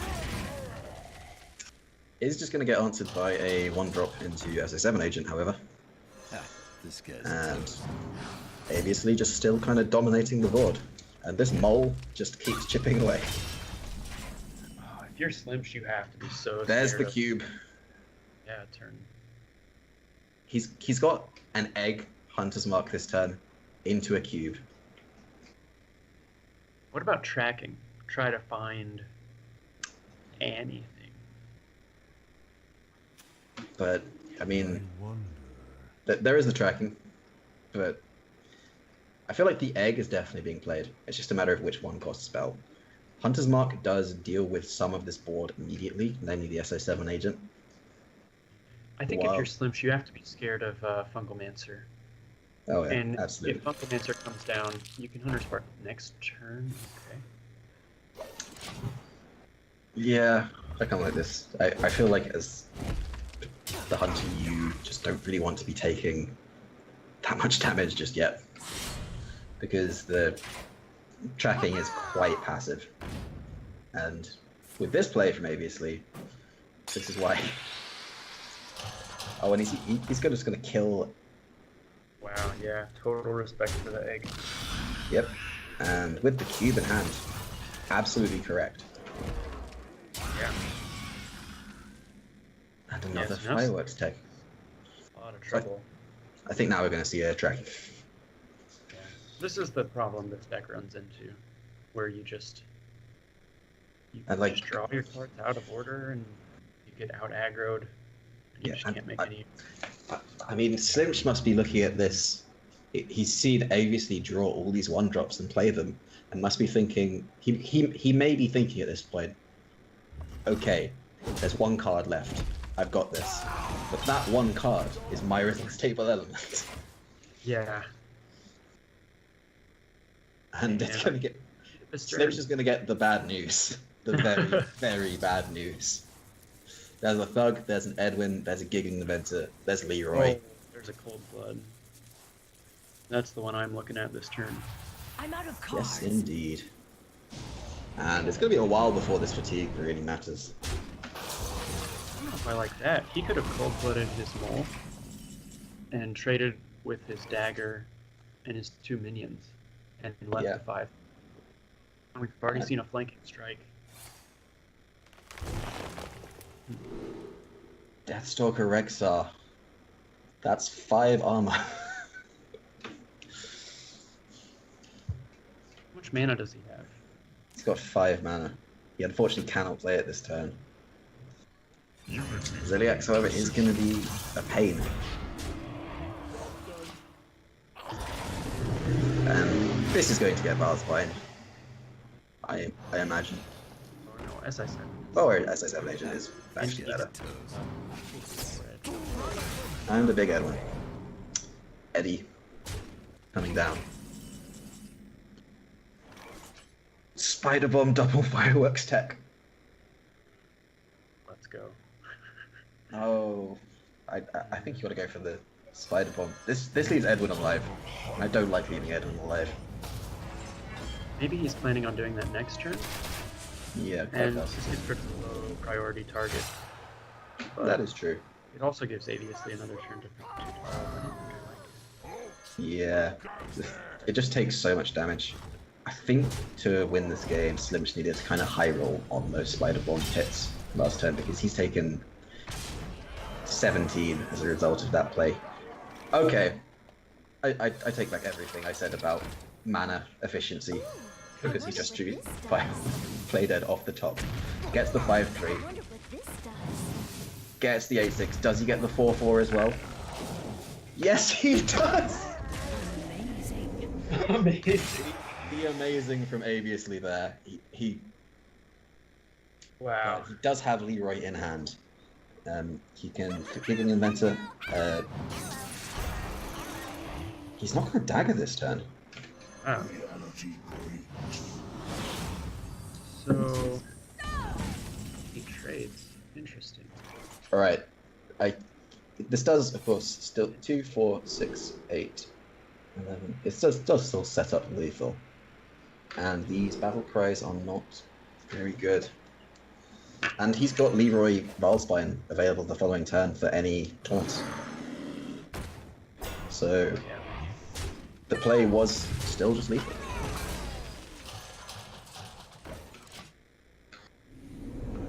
Well, Plus 6. It's exactly. Yep. I think that was a really good play from ABC there.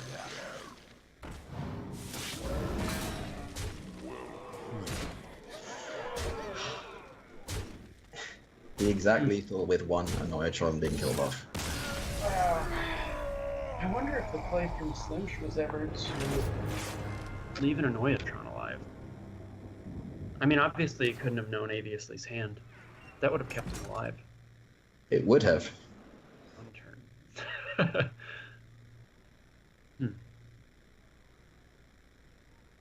I mean, if he'd kept him alive for just one turn, he would have taken like any damage on the following turn would have probably ended the game.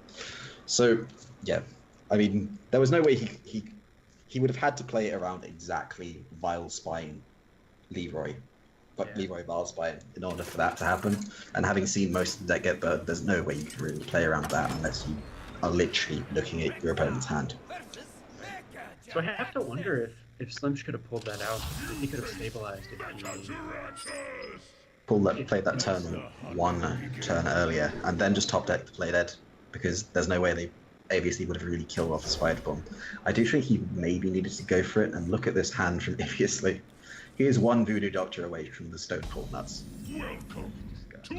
Welcome to Oblivion. However, Okay. Slimsh has a really good opening hand for this matchup. Yes, he does. Mecha Root into Fireworks Tech into Camel Shot. I like Mecha Root in this deck. I don't actually have it in my version.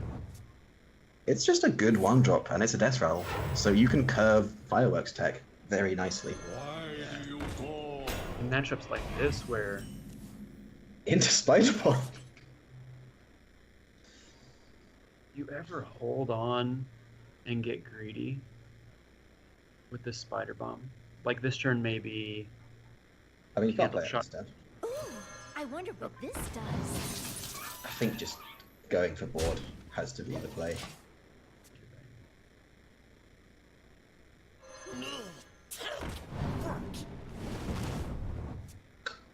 In the No, light's name. No Voodoo Doctor, which is what ABC was really looking for with that draw. Slim's just gonna have a really tough time this match. I mean, he can use the magnetic to keep board initiative. That's 3 mana, 2. Oh.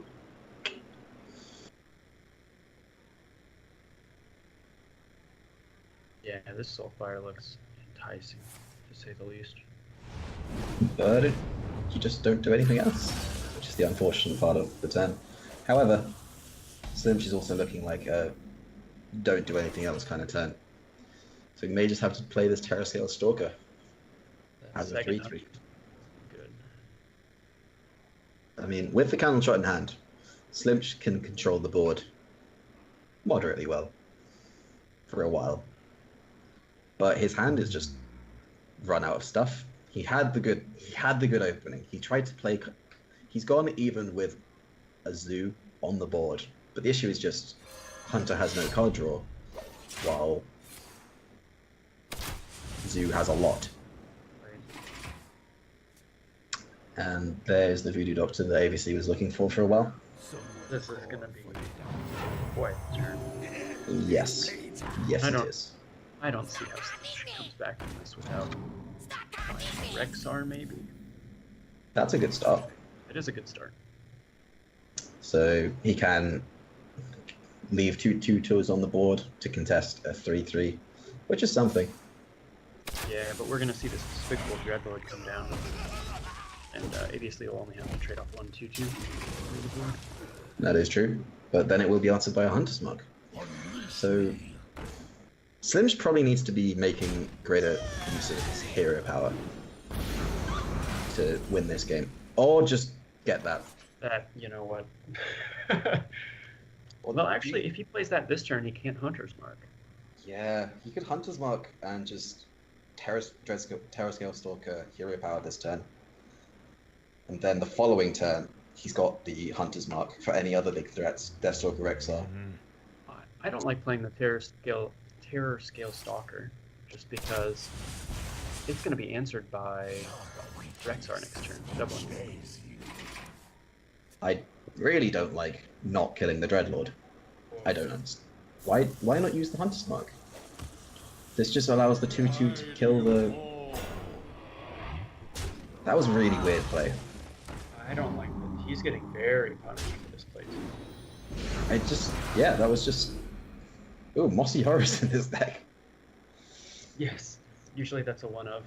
I have that in my deck as well. So now he has to, Hunter's Mark and...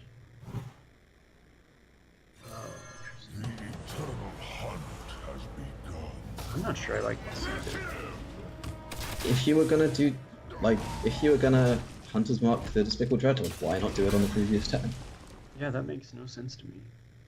He could have Hunter's Marked another minion this turn. Yeah, I think that was a little bit of awkward, bad sequencing there from Slimsh. However, this Mossy Horror is going to be pretty good this turn. So, imagine we'll see a hero power first.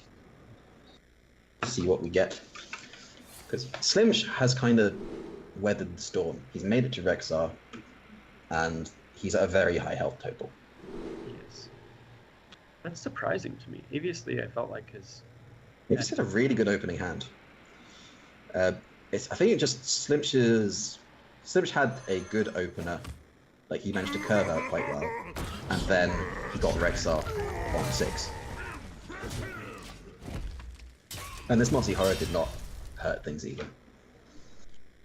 It's a very good Mossy Horror. This Better is than a... Yeah.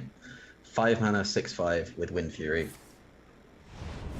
And wow, obviously he's really respecting the Mossy Horror. It's second Doom Guard, which is going to help him deal with this. Oh.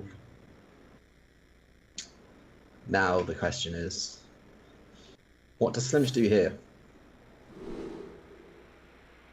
This is a tough turn. Corpse Widow. I Can he play it even? Oh, if he'd got a No. cheap beast, he could have gone something like Corpse Widow, Devil's or Egg Cube on the following turn. That would have been very powerful. Yes, indeed. Like would have been 1-3. If he got a 6, if he got a 1-cost beast. That has to be the worst draw, right? Because you're wanting to just drop that Doom Guard this turn. Yes. Oh, and Okay. Keliseth Bunglemancer, and now you get a value trade. yeah. Yeah, it trades too well. Feels bad though. Yeah, it's not the best feeling in the world, but Slimch still kind of...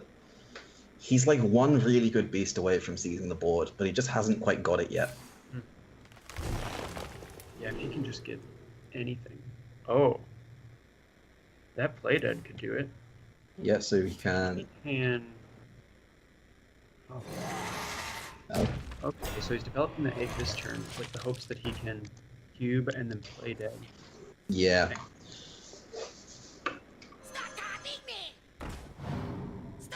So we're gonna see, I guess, the Doomguard and Keliseth and the Fungal Monster, maybe. I think the 7/1 Doom Guard is always going to trade here. Okay, yeah, that makes more sense. Oh, maybe not. I mean, with Rexar gone, a 7/1 is really good against hunters. There's only Yeah, unless he top deck the second Candle Shot or... the second flanking strike is essentially the only real punish. Or he gets something like a Bloat Bat. That would hurt. Bloat Bat always hurts.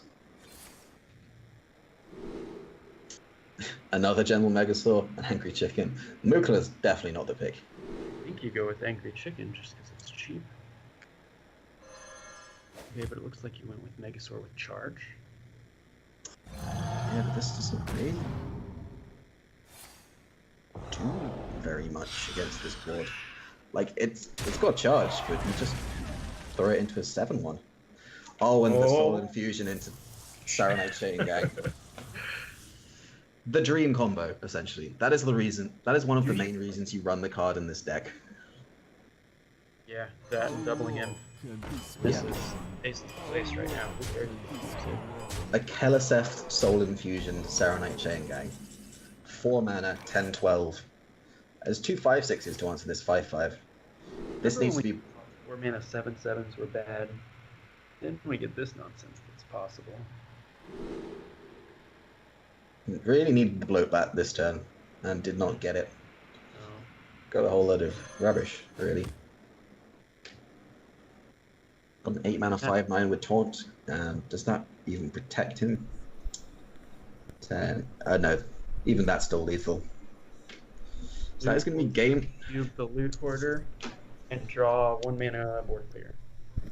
Oh yes, those 1 mana board clears that Hunter runs in their deck. So that is going to be... That's really surprising. Slinch, like, that game went literally the opposite of how it normally or should go. Like, there was... Like, Slinch actually weathered the kind of early onslaught from Zoo. He'd actually made it to Rexar. He was at 28 health.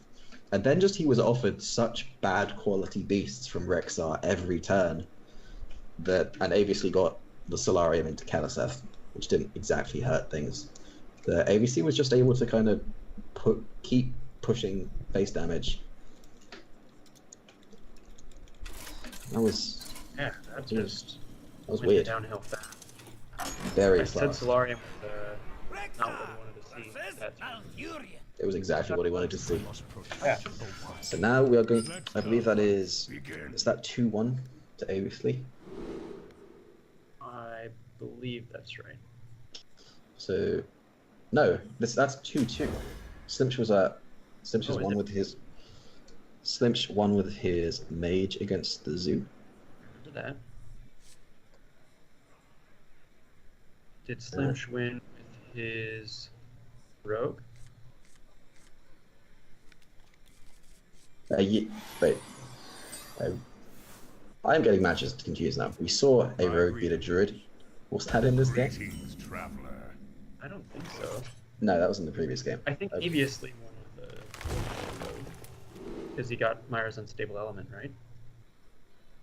Yeah, that's correct. Pushing through with the rogue, but I don't remember seeing Slimsh win with the rogue. Yeah, no, so it is 2-1 to obviously. Slimch needs to win with his rogue and with this hunter of his. Tracking gives him a fireworks tech, which is useful. Drew away a candle shot and a hunter's mark. Not very impactful cards against a deck which runs essentially 0 minions. He has the egg, but he doesn't have the Terror Scale Stalker. However, I obviously didn't play Wild Growth on 2. Big, as they say. Yeah, that's just not how you play Hearthstone. Double Mecha, there it is. There's the card that Slimsh really wanted to see. So if this, unless Aviously pulls the trigger on this one, No, he is he's not. 5/5. And I think those 5/5s are going to beat up some 1/5s. Yep, 5/5s are very good against. Do you play the Mecha route here?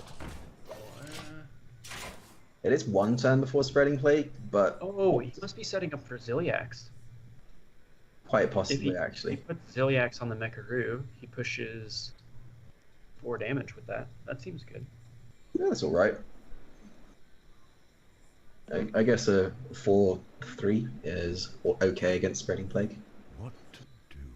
Yeah. They obviously does have the answer here of branching paths into Spell Zone, but it's actually going to elect against it. That 5/5 staying alive. Instead killing the 3/3. Pretty scary. Your opponent can cube that 5/5. Yep. We can see cubes on hand, but that's gotta be something he's scared of. Yeah. Okay, so that was a setup for Ziliax, as you said.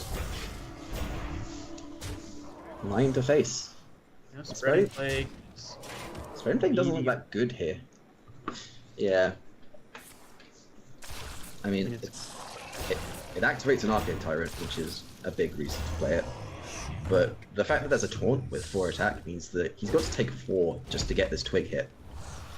Speaking of the twig, what is that going to allow Aviously to do?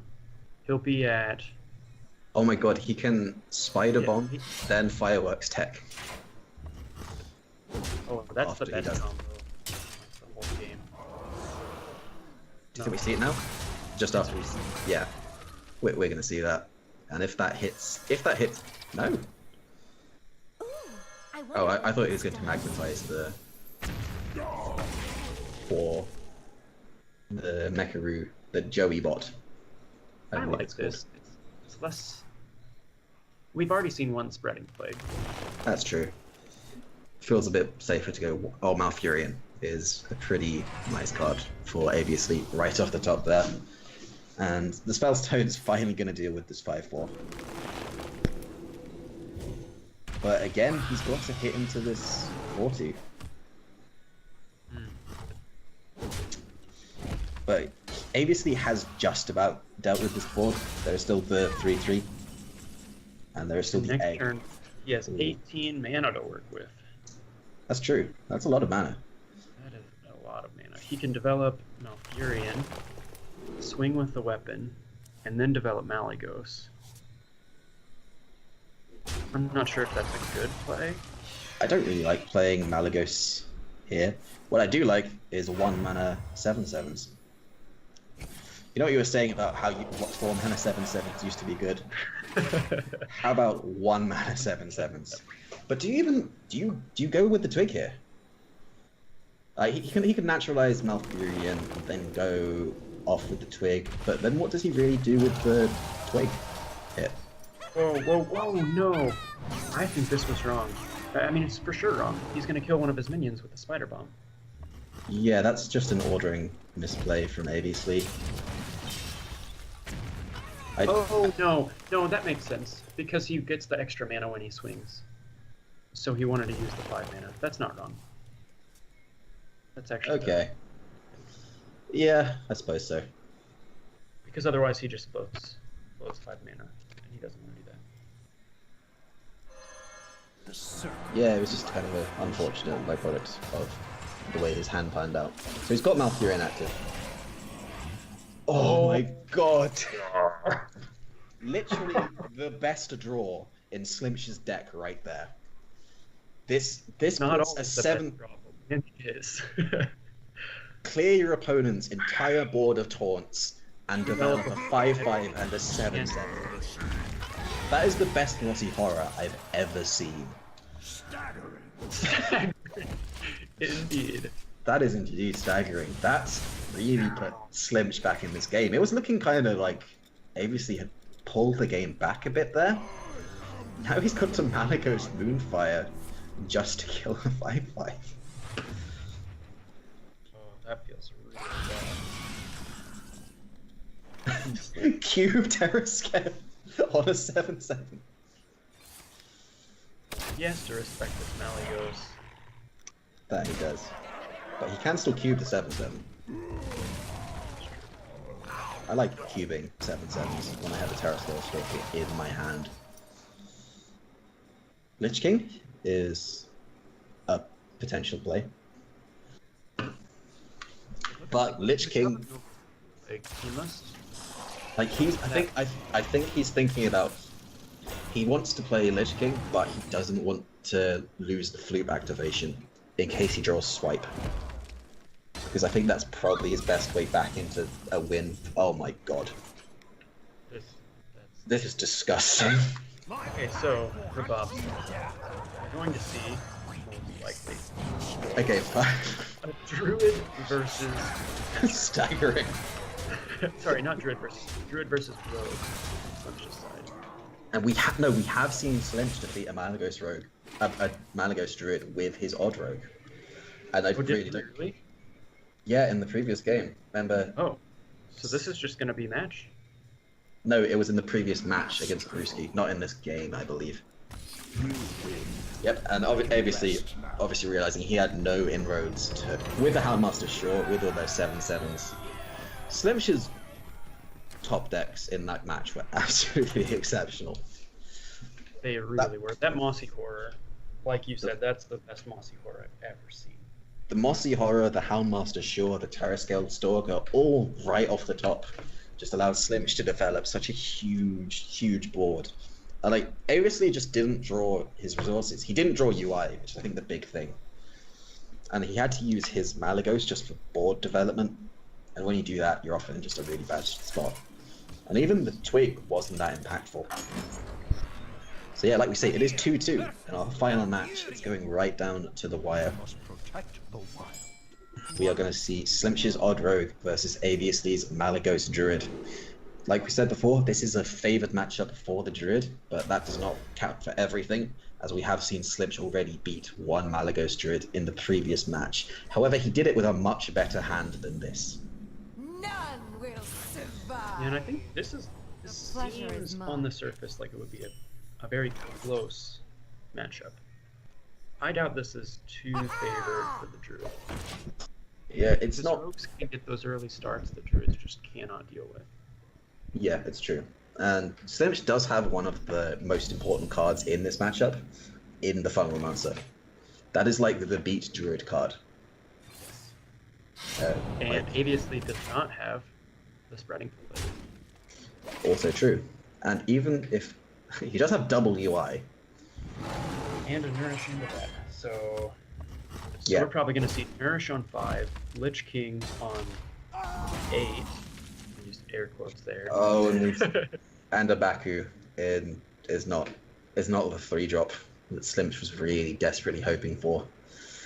If that had been a Hence Clan Thug, that would have been a whole different story. Because Aviously would not have an answer except Coin Swipe. And Slimsh is going to have to use the Void Ripper just here. Wood Ripper is such a good answer against Spreading Plate. But That has to make Aviously happy. Yeah, absolutely. Not that he has the Spreading Plague in hand. But he will do one after he plays at least one of these Ultimate Infestations. Wow, second Nourish picked up as well. Means he can coin Nourish next turn Oh god. to like Nourish Swipe, I think is possible.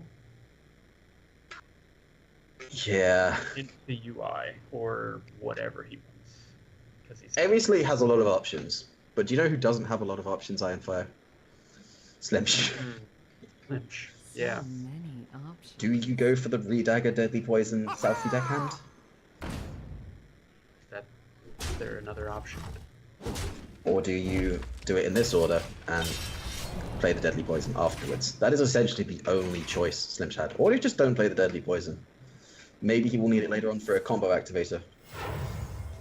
And we're going to see the first Nourish come out. So this is going to put ABC on 7 mana next turn, which is kind of a dead spot for Druids. Unless he does draw Lothian. Right here. Yeah, this seems to be good. That's good. That's great. Wow. That is a fantastic draw. This turn, this would be a 5-3. He would have just dealt 5 damage there. So The swipe went very well, and then UI next turn into hopefully something for 0 mana. Yeah, this is still looking really good for Avius. So wait, so if Slimsh had played the Deadly Poison on the previous turn, he would have done 2 extra damage previous turn. So he would have been on 8. Wait, he's going down to 8. He's going to go up to 13. So... And the 2 extra damage would have been lethal with 0 Jenkins. Oh my god. Right? Because Yeah, he's going to be you're 2 right. off right now. 2 off. Because 2 he didn't off. play his Deadly Poison. Yeah, that's correct. No. Because he just used the Deadly Poison as an activator for his SI. So he wouldn't have gotten that 2 damage from the SI. So That he is would have true. still been That is Okay. very true. not a mislead. No, he would have missed 2 damage either way. And he's ooh. I don't like this at all. This is super weak against Spreading Plague. Like, yeah, it's super weak against Spreading Plague, especially when you kill the 5/5. The 5/5 was a way of making Spreading Plague worse. Exactly. And how does he... I don't understand how Slimsh expects to win the game having wasted 5 damage. No, I don't like that. If he'd gone face the previous turn, he had lethal. It was lethal. Oh. No. Again, that's not true because the 5/5 would have traded into this 2/2. Yeah. And so it would only be 11 damage that's getting pushed. Oh no, because he can Like- redagger. You're right. Yeah, no, Leroy Redagger would have been 8 damage. That would have been it. Slim's just with these small decisions, just ever so slightly costing him, and I've got to imagine that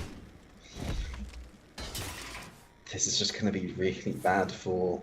Yep, obviously he's now just going to get the opportunity to armor up, and that's going to be game. That was close.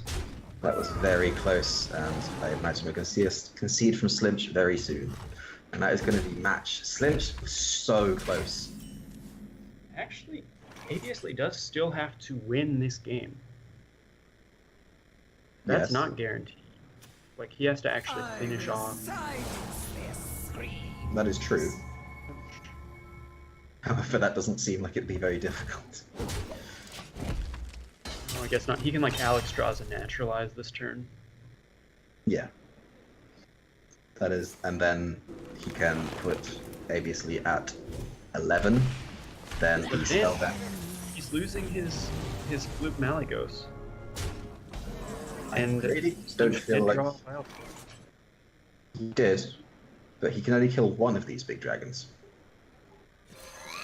He really needs to kill both of them. And obviously is at 28. So I don't like killing. I don't like leaving up the Malygos here. Yeah, that seems hazardous. UI into both Moonfires are going on. Wow. Choosing not to put his opponent at 1 with the UI. Spellstone. That works. That works, I guess. I don't know. This. Yeah, it's like this is like the thing of, yes, obviously it's taking a little longer to kill Slimsh than he possibly could, because I think obviously he's now just playing it very, very safe. Like Yeah. he's Well played. like he's kind of seeing, like he's thinking about, from this ridiculously good position I'm in, is how do I lose? Like putting him down to 1, maybe there's some weird scenario where Slims makes some kind of comeback and ABC just doesn't draw the damage. If he just plays the board control game, he's got a 0% chance of losing, essentially. And Yeah, that's the way it turned out. And that's the way it transpired. ABC took the win. If Slimsh had put that 5 damage weapon to face, and obviously had played the turn the same manner, Slimsh would have won. That, as it turns out, that cost Slimsh the bragging rights as well as 4 packs. Obviously is our THL Boomsday Project Tournament champion, and will be walking away with 15 packs of the Boomsday Project, while Slimsh is just going to be taking home 11. And we've had some very enjoyable games on the stream today, Ironfire. Oh yeah, these were outstanding. This was a lot of fun. Yeah, this has been a great tournament. Obviously, I would say the highlight was that Zulok versus Evenlock match from Slimsh versus Brewski. Sure. Every turn I was just like, oh, the player whose turn it is right now has for sure won the game. And then it was the other player's turn. And I'm like, they for sure won the game now. For about 8 or 9 turns consecutively. Exactly. Like both players were just 1 off lethal or 2 off lethal for so long. Both playing very carefully around their opponent's lethal outs, as well as kind of trying to win the game themselves. Like, all in all, the players we've seen, the quality of play has been really high. I've really enjoyed watching it, and there's been a couple of missteps, a couple of things we would have done differently, but a lot of that may just have been caster vision. Yeah, and it's new cards. This is the second day they've been playing a lot of Hearthstone, so I'm sure they're tired. I'm sure they're still getting used to these new decks and new cards. So. Yeah, for sure. So I think we're gonna wrap up the stream right there. So, Ironfire, any final words before we shoot off? I'm gonna go have my dinner. That's it for me. All right. So this has been Ironfire, my casting partner. I've been Robubson. So thank you, everyone, and we shall see you next time. Take care.